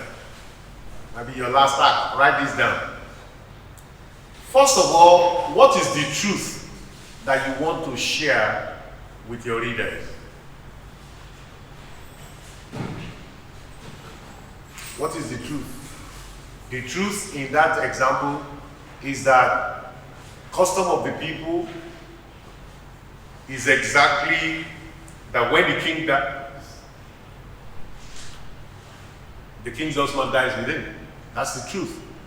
But what is the lie? The lie is that the imperialists came and they switched all that around.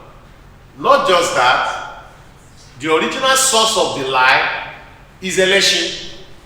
Because if election had actually carried out his duty, there would not be Mr. Thinking or whatever trying to get involved, but he prevaricated.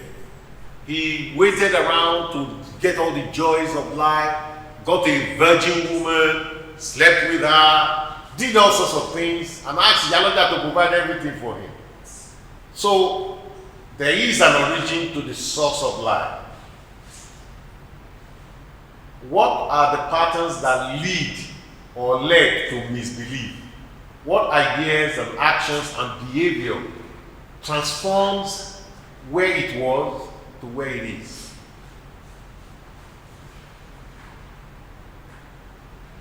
And lastly, what evolves to the moment of change to craft the truth?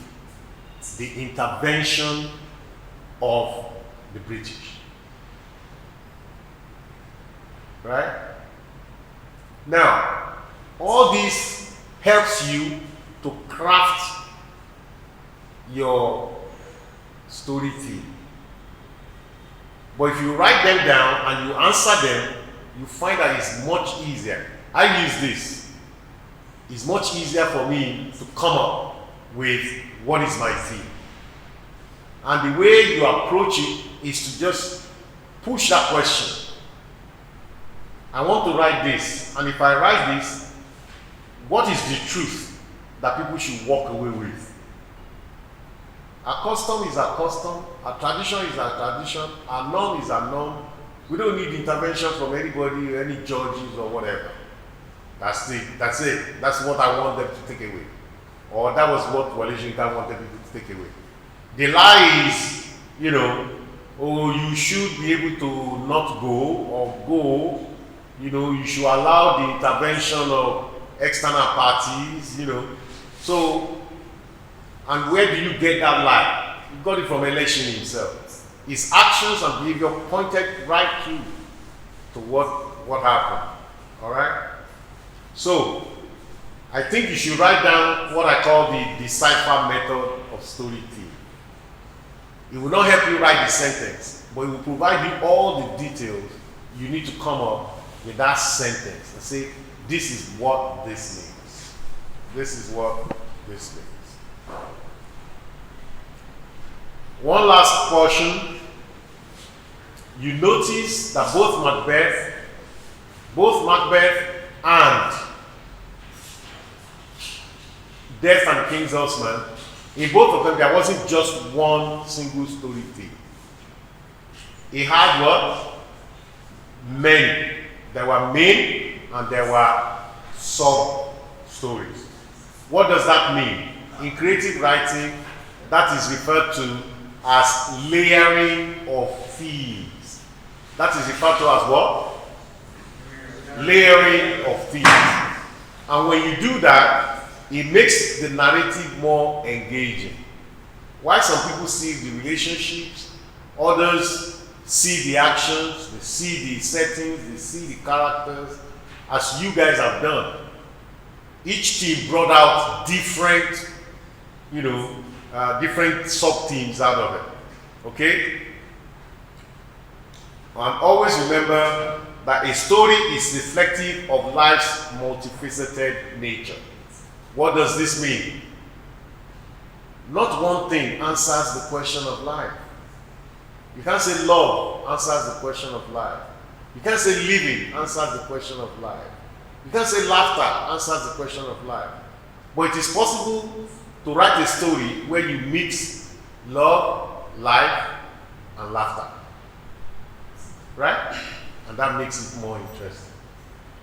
Thank you very much. Thank you. Clap for the team. All right. Then I have the pleasure of bringing up, you're supposed to have a 5 to 10 minute, session at about noon. But the gentleman is coming all the way from so I'm proud to bring to you Mr. Segun Adefila, a director of repute, a theater director of repute. We've worked together on some projects, notably The Noble Warrior, and I can tell you he's good at what he does. So I've invited him here today to just share some of his experiences about what you guys want to write, how it is used in theater, why is it good to write certain things and not others, and that kind of a thing.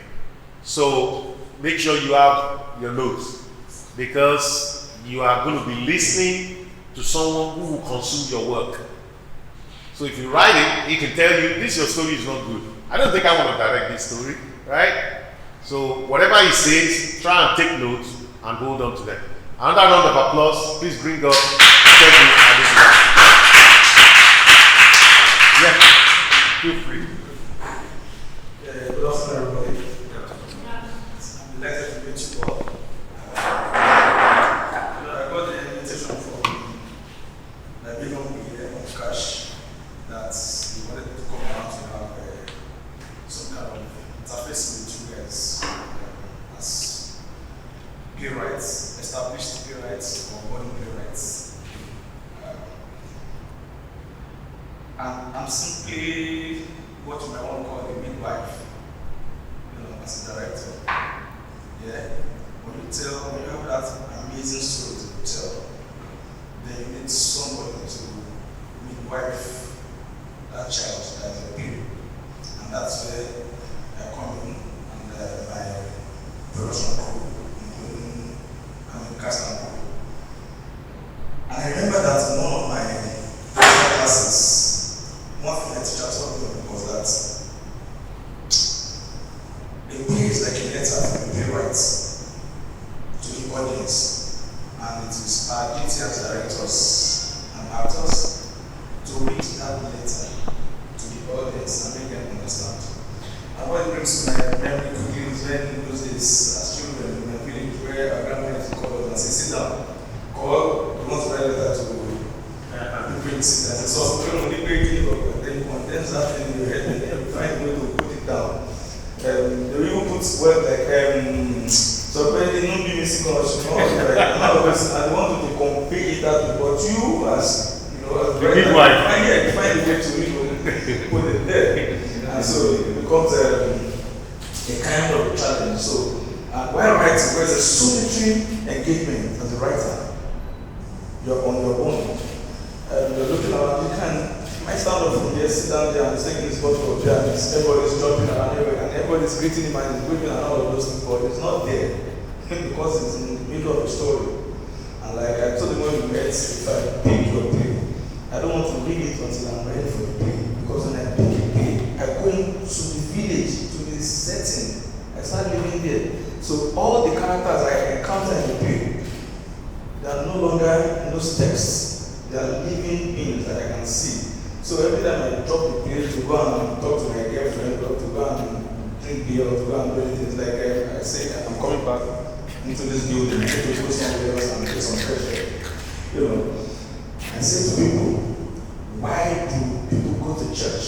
And when they go to church, what does the pastor use? The Bible, right? Can't you read the Bible at home? Why do you have to go to church? You go to church because that's why people come to the theater.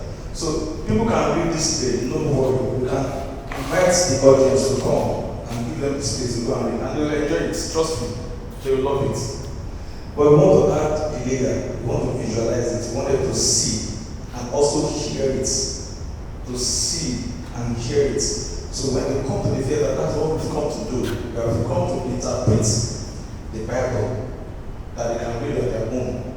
So when the playwright says, sorry, see, sorry is sorry in England and US. Sorry is not sorry in Nigeria. When you say sorry, sorry has layers. Sorry can be decreased. Sorry can be really sorry for you. Sorry can be organ, you know, and it's just one word.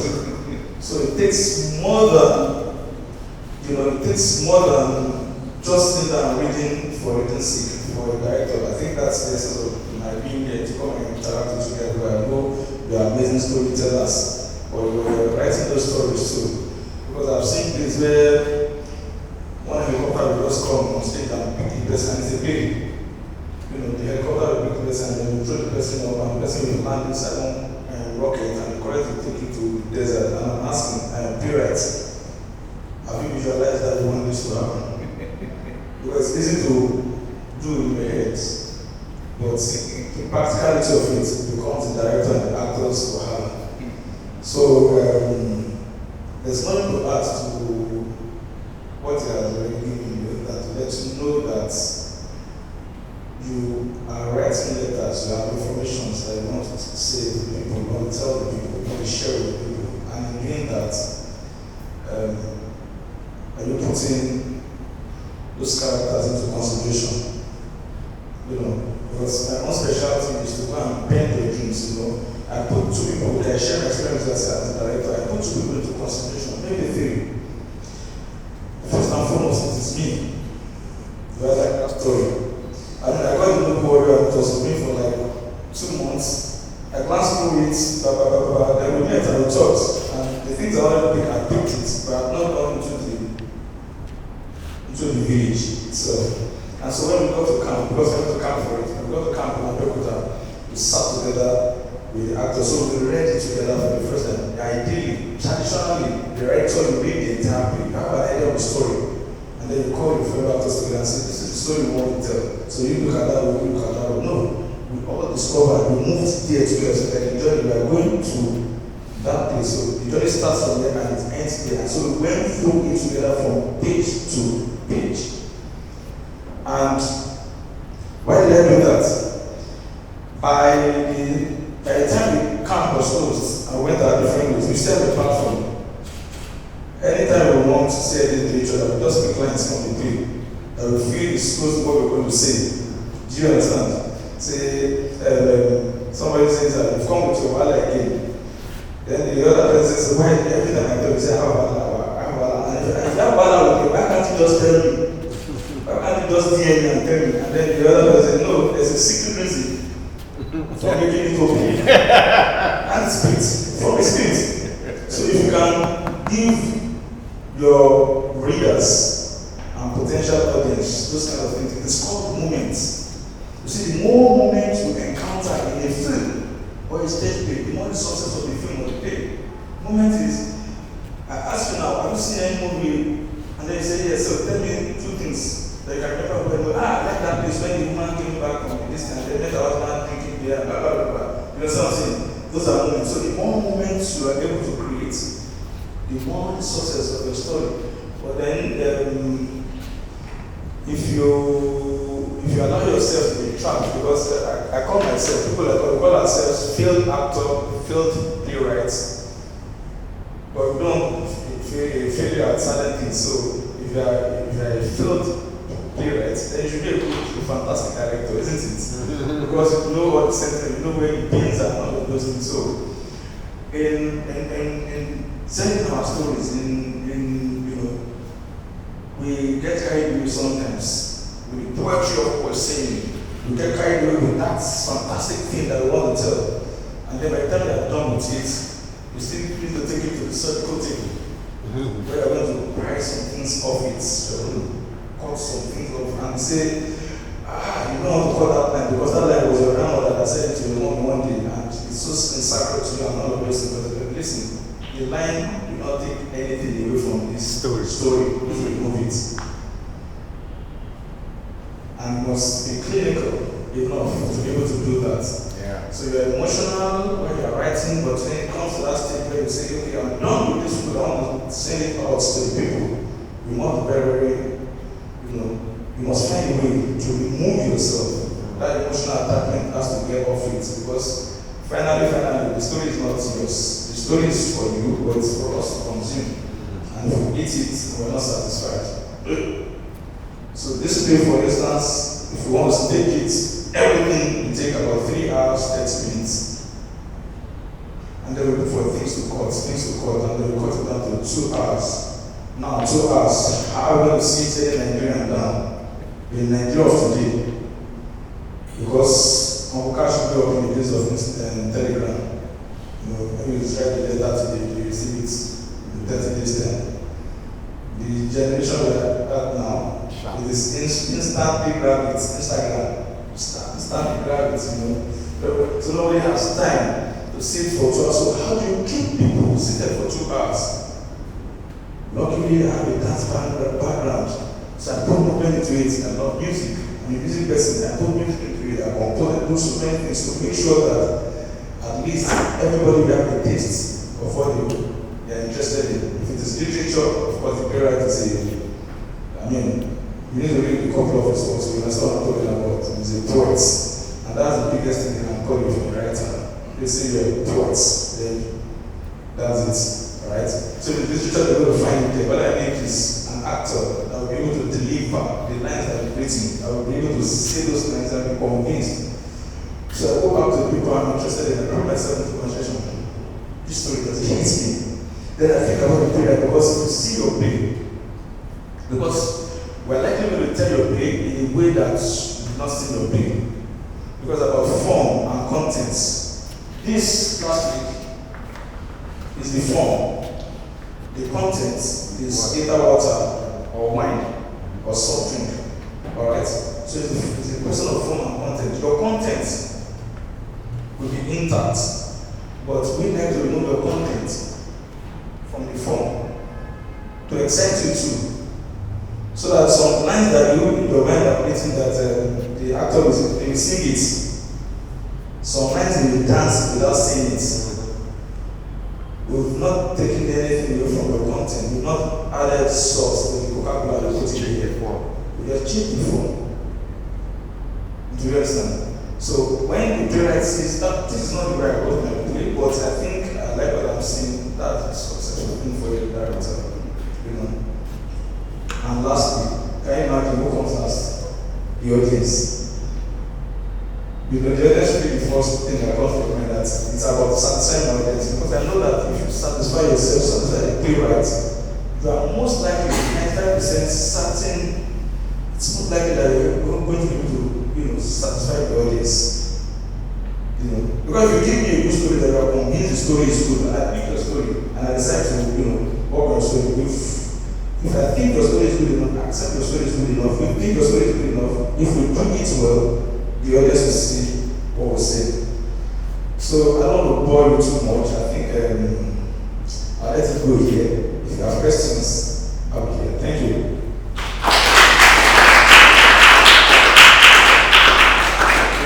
I think we'll limit it to just about 3 questions. Who's going to go first? Who wants to ask first? Please share that with Patrick behind you.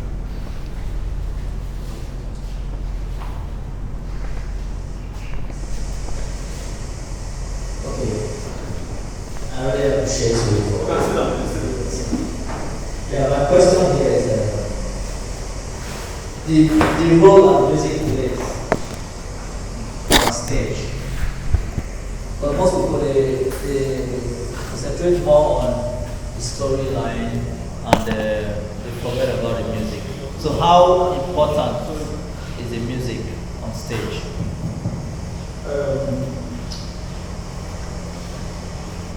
Because of our background as Africans, right? We do not use the authentic Africans do not use the same phrasing as the West. So ours is not a space of compartmentalized art forms. We put all together. So an average African performance, we're going to find dance, music, and theater in it traditionally. And the masquerade is my big example. The masquerade is you and I, normal human beings, but according to Yoruba people, the masquerade is a representative of the ancestors, isn't it?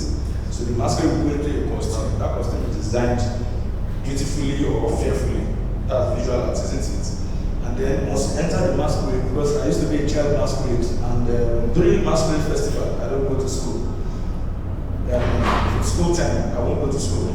But I run and to follow the masquerade and all of those things. And my grandmother will see me, my maternal grandmother, and when she sees me, she kneels down for me. And she calls me Baba, she calls me her father, and I pray for her. In the evening, I got to my God punished for not going to school. But while I was that masquerade, you give yourself. Yes, acting. Playing a role. And then the masquerade is a virtuoso dancer. He dances, he sings, he does all of those things. Any traditional masquerade. And take that and bring it to the Western form, modern age. So, music should not be an imposition, or should not be seen as an imposition. It should be seen as a necessity. So, as you're reading the story, there's no song in it, but you just know that the African in me will not let me rest, because that's what we live with, isn't it? Our mothers just get up, they put the child is crying, they just start like that, boom, the song starts. They just compose that song from nowhere. That's who we are. When we are fighting, when we are angry, we sing. We're really, we're going to battle, you know. So it is a part of us.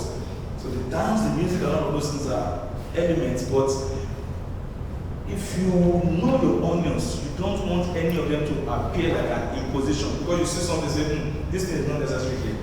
But they don't know what to do, so they just have to put it. No, by the time you are done with it, it should be like a part of the thing. So if you give me a play, for instance, without the song in it, without your dance in it, and at the end of the day, you see a total theater, you see dance, music, and all of those things in it.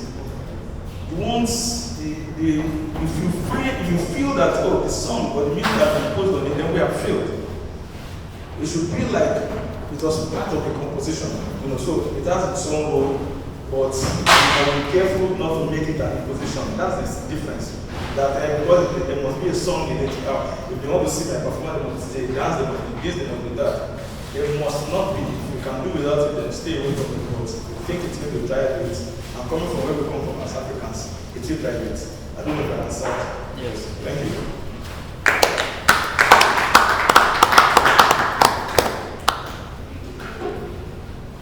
Is that all? What's his name? I've been in some.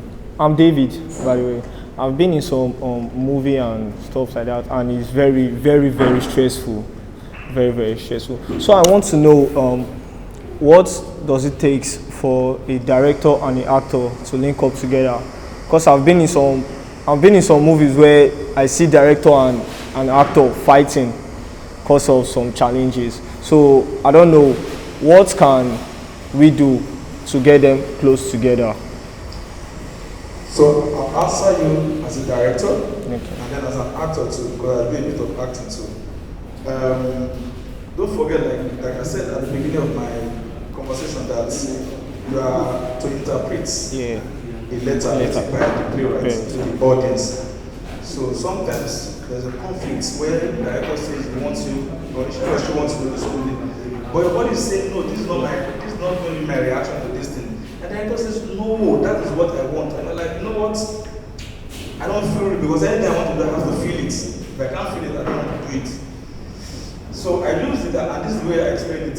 I don't even know downfall bus very well. You talk by public buses once in a while, right? So the relationship between the driver and the conductor. Okay. There's a mistake that the conductor is the boss, isn't it? It's natural. The driver is the boss, and the conductor is his boy working for him. But no, they depend on each other. They rely on each other. So I rely on you as a director. A brilliant director will want to see you interpret first, see how you deal with the role. And I'm like, okay, I didn't see this when I was reading the play. I think you are giving me something. That's not what the guy meant. I use the word sorry. Just one word, yeah. There's a word sorry there. I go, I say, sorry. Why the sorry is sorry, but you've interpreted it in your head, taking it out of context in my mind. But I need to see what you want to do first and foremost. So the two of them need to rely on each other because sometimes we blame Messi and Ronaldo sometimes when we're watching them playing. You know why? Because we're not under the pressure of making microsecond decisions that they're under. So we see where play that ball, it was a player like this, and people like that. That's what we do as directors. The way I will do you think I can act better than you. No, I'm not under pressure, you're under pressure. So you must trust me. When I say no, that's not the way you want to go. So if the conductor says, to the law wole, somebody should translate to somebody that doesn't understand it. I say, Ogami wole to the law wole. Ask them if you are Please, trust you not to move onto a different lane. And then you just do because you are the driver. You understand? Yes, so as your conductor, I tell my actor, I say, you are drivers. Because first and foremost, for you to even be in my space, I want to direct the play and the being you here, first and foremost, you are established as a good actor. Yeah. And then for me to be employed to come and direct, then you must know that I know my onions too. Yeah. So we're good. So now let's rely on each other. So when I say go left, I have a reason. You can't see what I can see here. But I cannot feel what you can feel as an actor.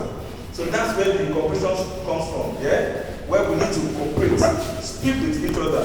Like, I've seen actors come and say, there's a particular line that is supposed to be saying, because I tell my actors, I say, we're not doing the form that Tinubu brought to us. We always know that we say to him, please, I'm hungry, can you give me some food and all of those things? And we are storytellers. If it's a film now, the camera will come in front of you, do some close-up, do some long shots. It's not a film, it's a live experience. Why can't I say, I'm hungry, can you just let me have something to eat so that I've given him like 10% and I'm back to people and telling the story. But you are not conversant with that, you are not comfortable with that because when you want to talk to somebody, you want to. And I said, that guy you're talking to is not your person. I'm the one that telling the story. I'm a Yoruba person. Yoruba says, stay at me, let me feel that anger that you're feeling because there's no camera. Their eyes are the camera. You understand what I'm saying? So the relationship must be healthy, but must be built on trust. I must believe that you are a solid actor and you know what you're talking about. And you must trust me that when I say don't go that way. Boxing is another example that I use for my actors. The coach is called Bennett. The coach does not have the speed of the boxer. But when the coach says, listen, you're lowering your guards too much, take it on. And he says, no, coach, I know what I'm doing. That guy is going now, most likely. The only player that defied his coach and still won the match is Muhammad Ali against George Foreman, where he kept going where he kept going to the room, and the coach was going mad, like, this guy's going to kill you. I mean, Ali knew what he was doing. See, that's actor, knowing what he was doing. Because sometimes I tell you, and you defy me, and you go on stage and you do your own thing, and they clap for you. I'm like, okay,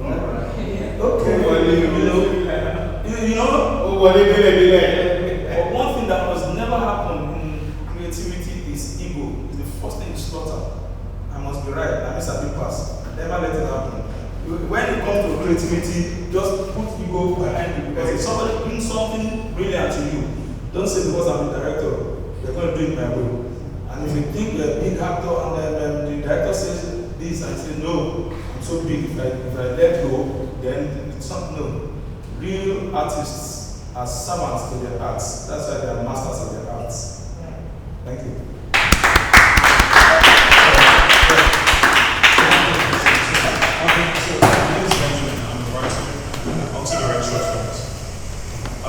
So I'm curious what I don't have a lot of experience with theatre. I know back in high school I used to direct stage plays and things like that for school fellowships. But I'm just curious about what the experience is when it comes to writing for stage and writing for the screen. Like, is it worlds apart, or like, are there certain nuances? I don't know if you have a lot of experience with screenwriting. Yes, and I think a typical example would be Noble Warrior. Noble Warrior was originally written for the screen.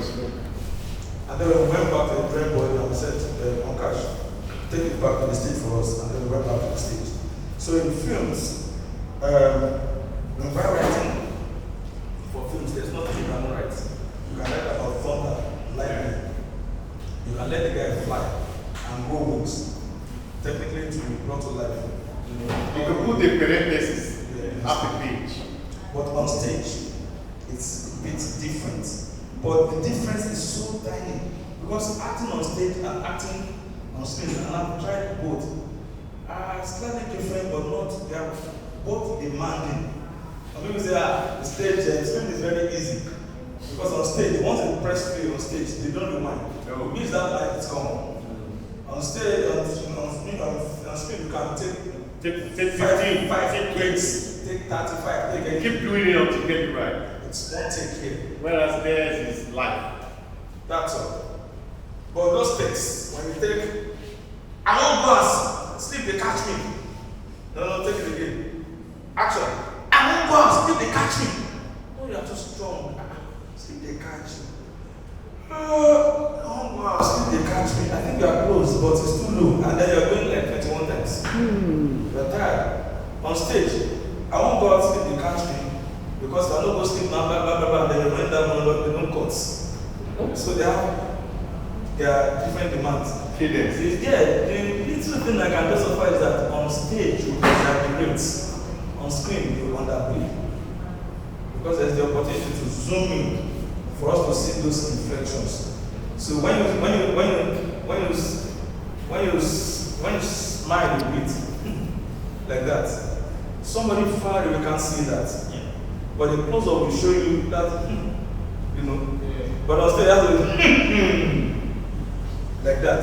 So you exaggerate on stage to hit, but you underplay it on screen so that you don't overdo it. Because my first experience of the film was 2003, and I knew that I brought stage acting to screen. I thought I was overdoing certain things. The director didn't tell me, nobody told me, but you know yourself now. When you don't say this thing, don't be So the demands are almost the same thing. The first thing is that you want to tell a story. Yeah. And how do you want to tell that story? What are the available technicalities that you have? It's not the same. What you have with the film, it's not what you're going to have with the stage play. There are two different things. In film, you can do post-production and all of those things. On stage, all the production starts from lights out, that's the end.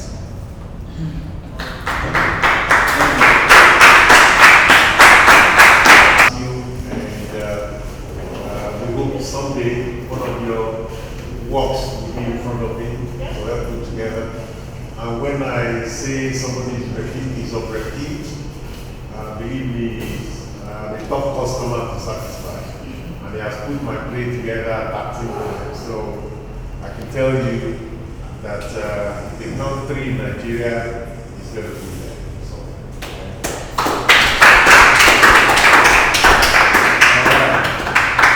okay, so your cue, very good.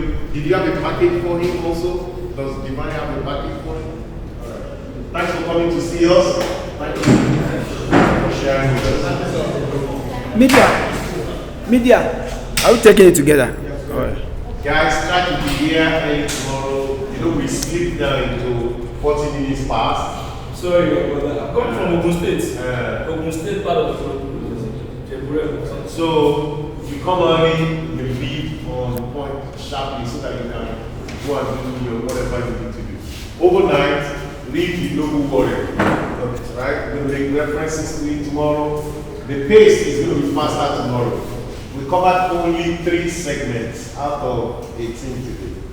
Only 3. Really, we're supposed to do like 6. You know, so but it's okay. There was environmental, and I had to, you know, turn the ratchet down. But at least now you have an idea of what this is about. So if you come early tomorrow, my challenge is if half of you are not here and I keep going, I know I'm still going to come back. So it's not, you're not helping us if you're late. So please make sure by 8:45 you are here. 9 of the doors are 3 And that's what p.m. I don't know why they are pointing to. Alright? Thank you very much. And welcome to Storytelling with Storytelling. Could you please introduce yourself? I'm David Jones. Nice to meet you, David. Same here. So how has the first day of the workshop been like for you?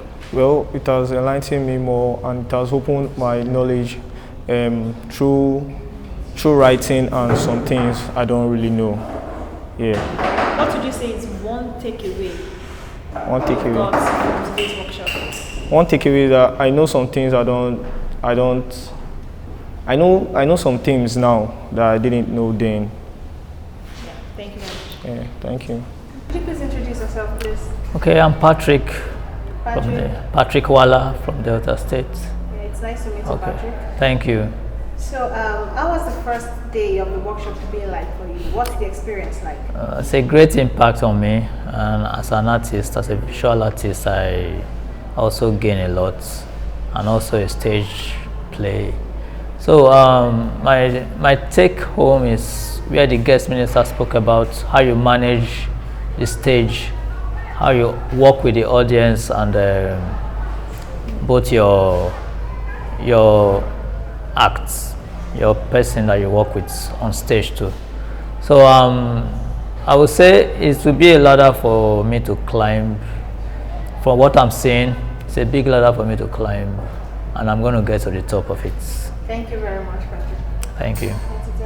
Hello, sir. Hello. Could you please introduce yourself? My name is Shegun Adefila. I'm an artist. Okay, it's nice to meet you, Mr. Shegun. Thank you.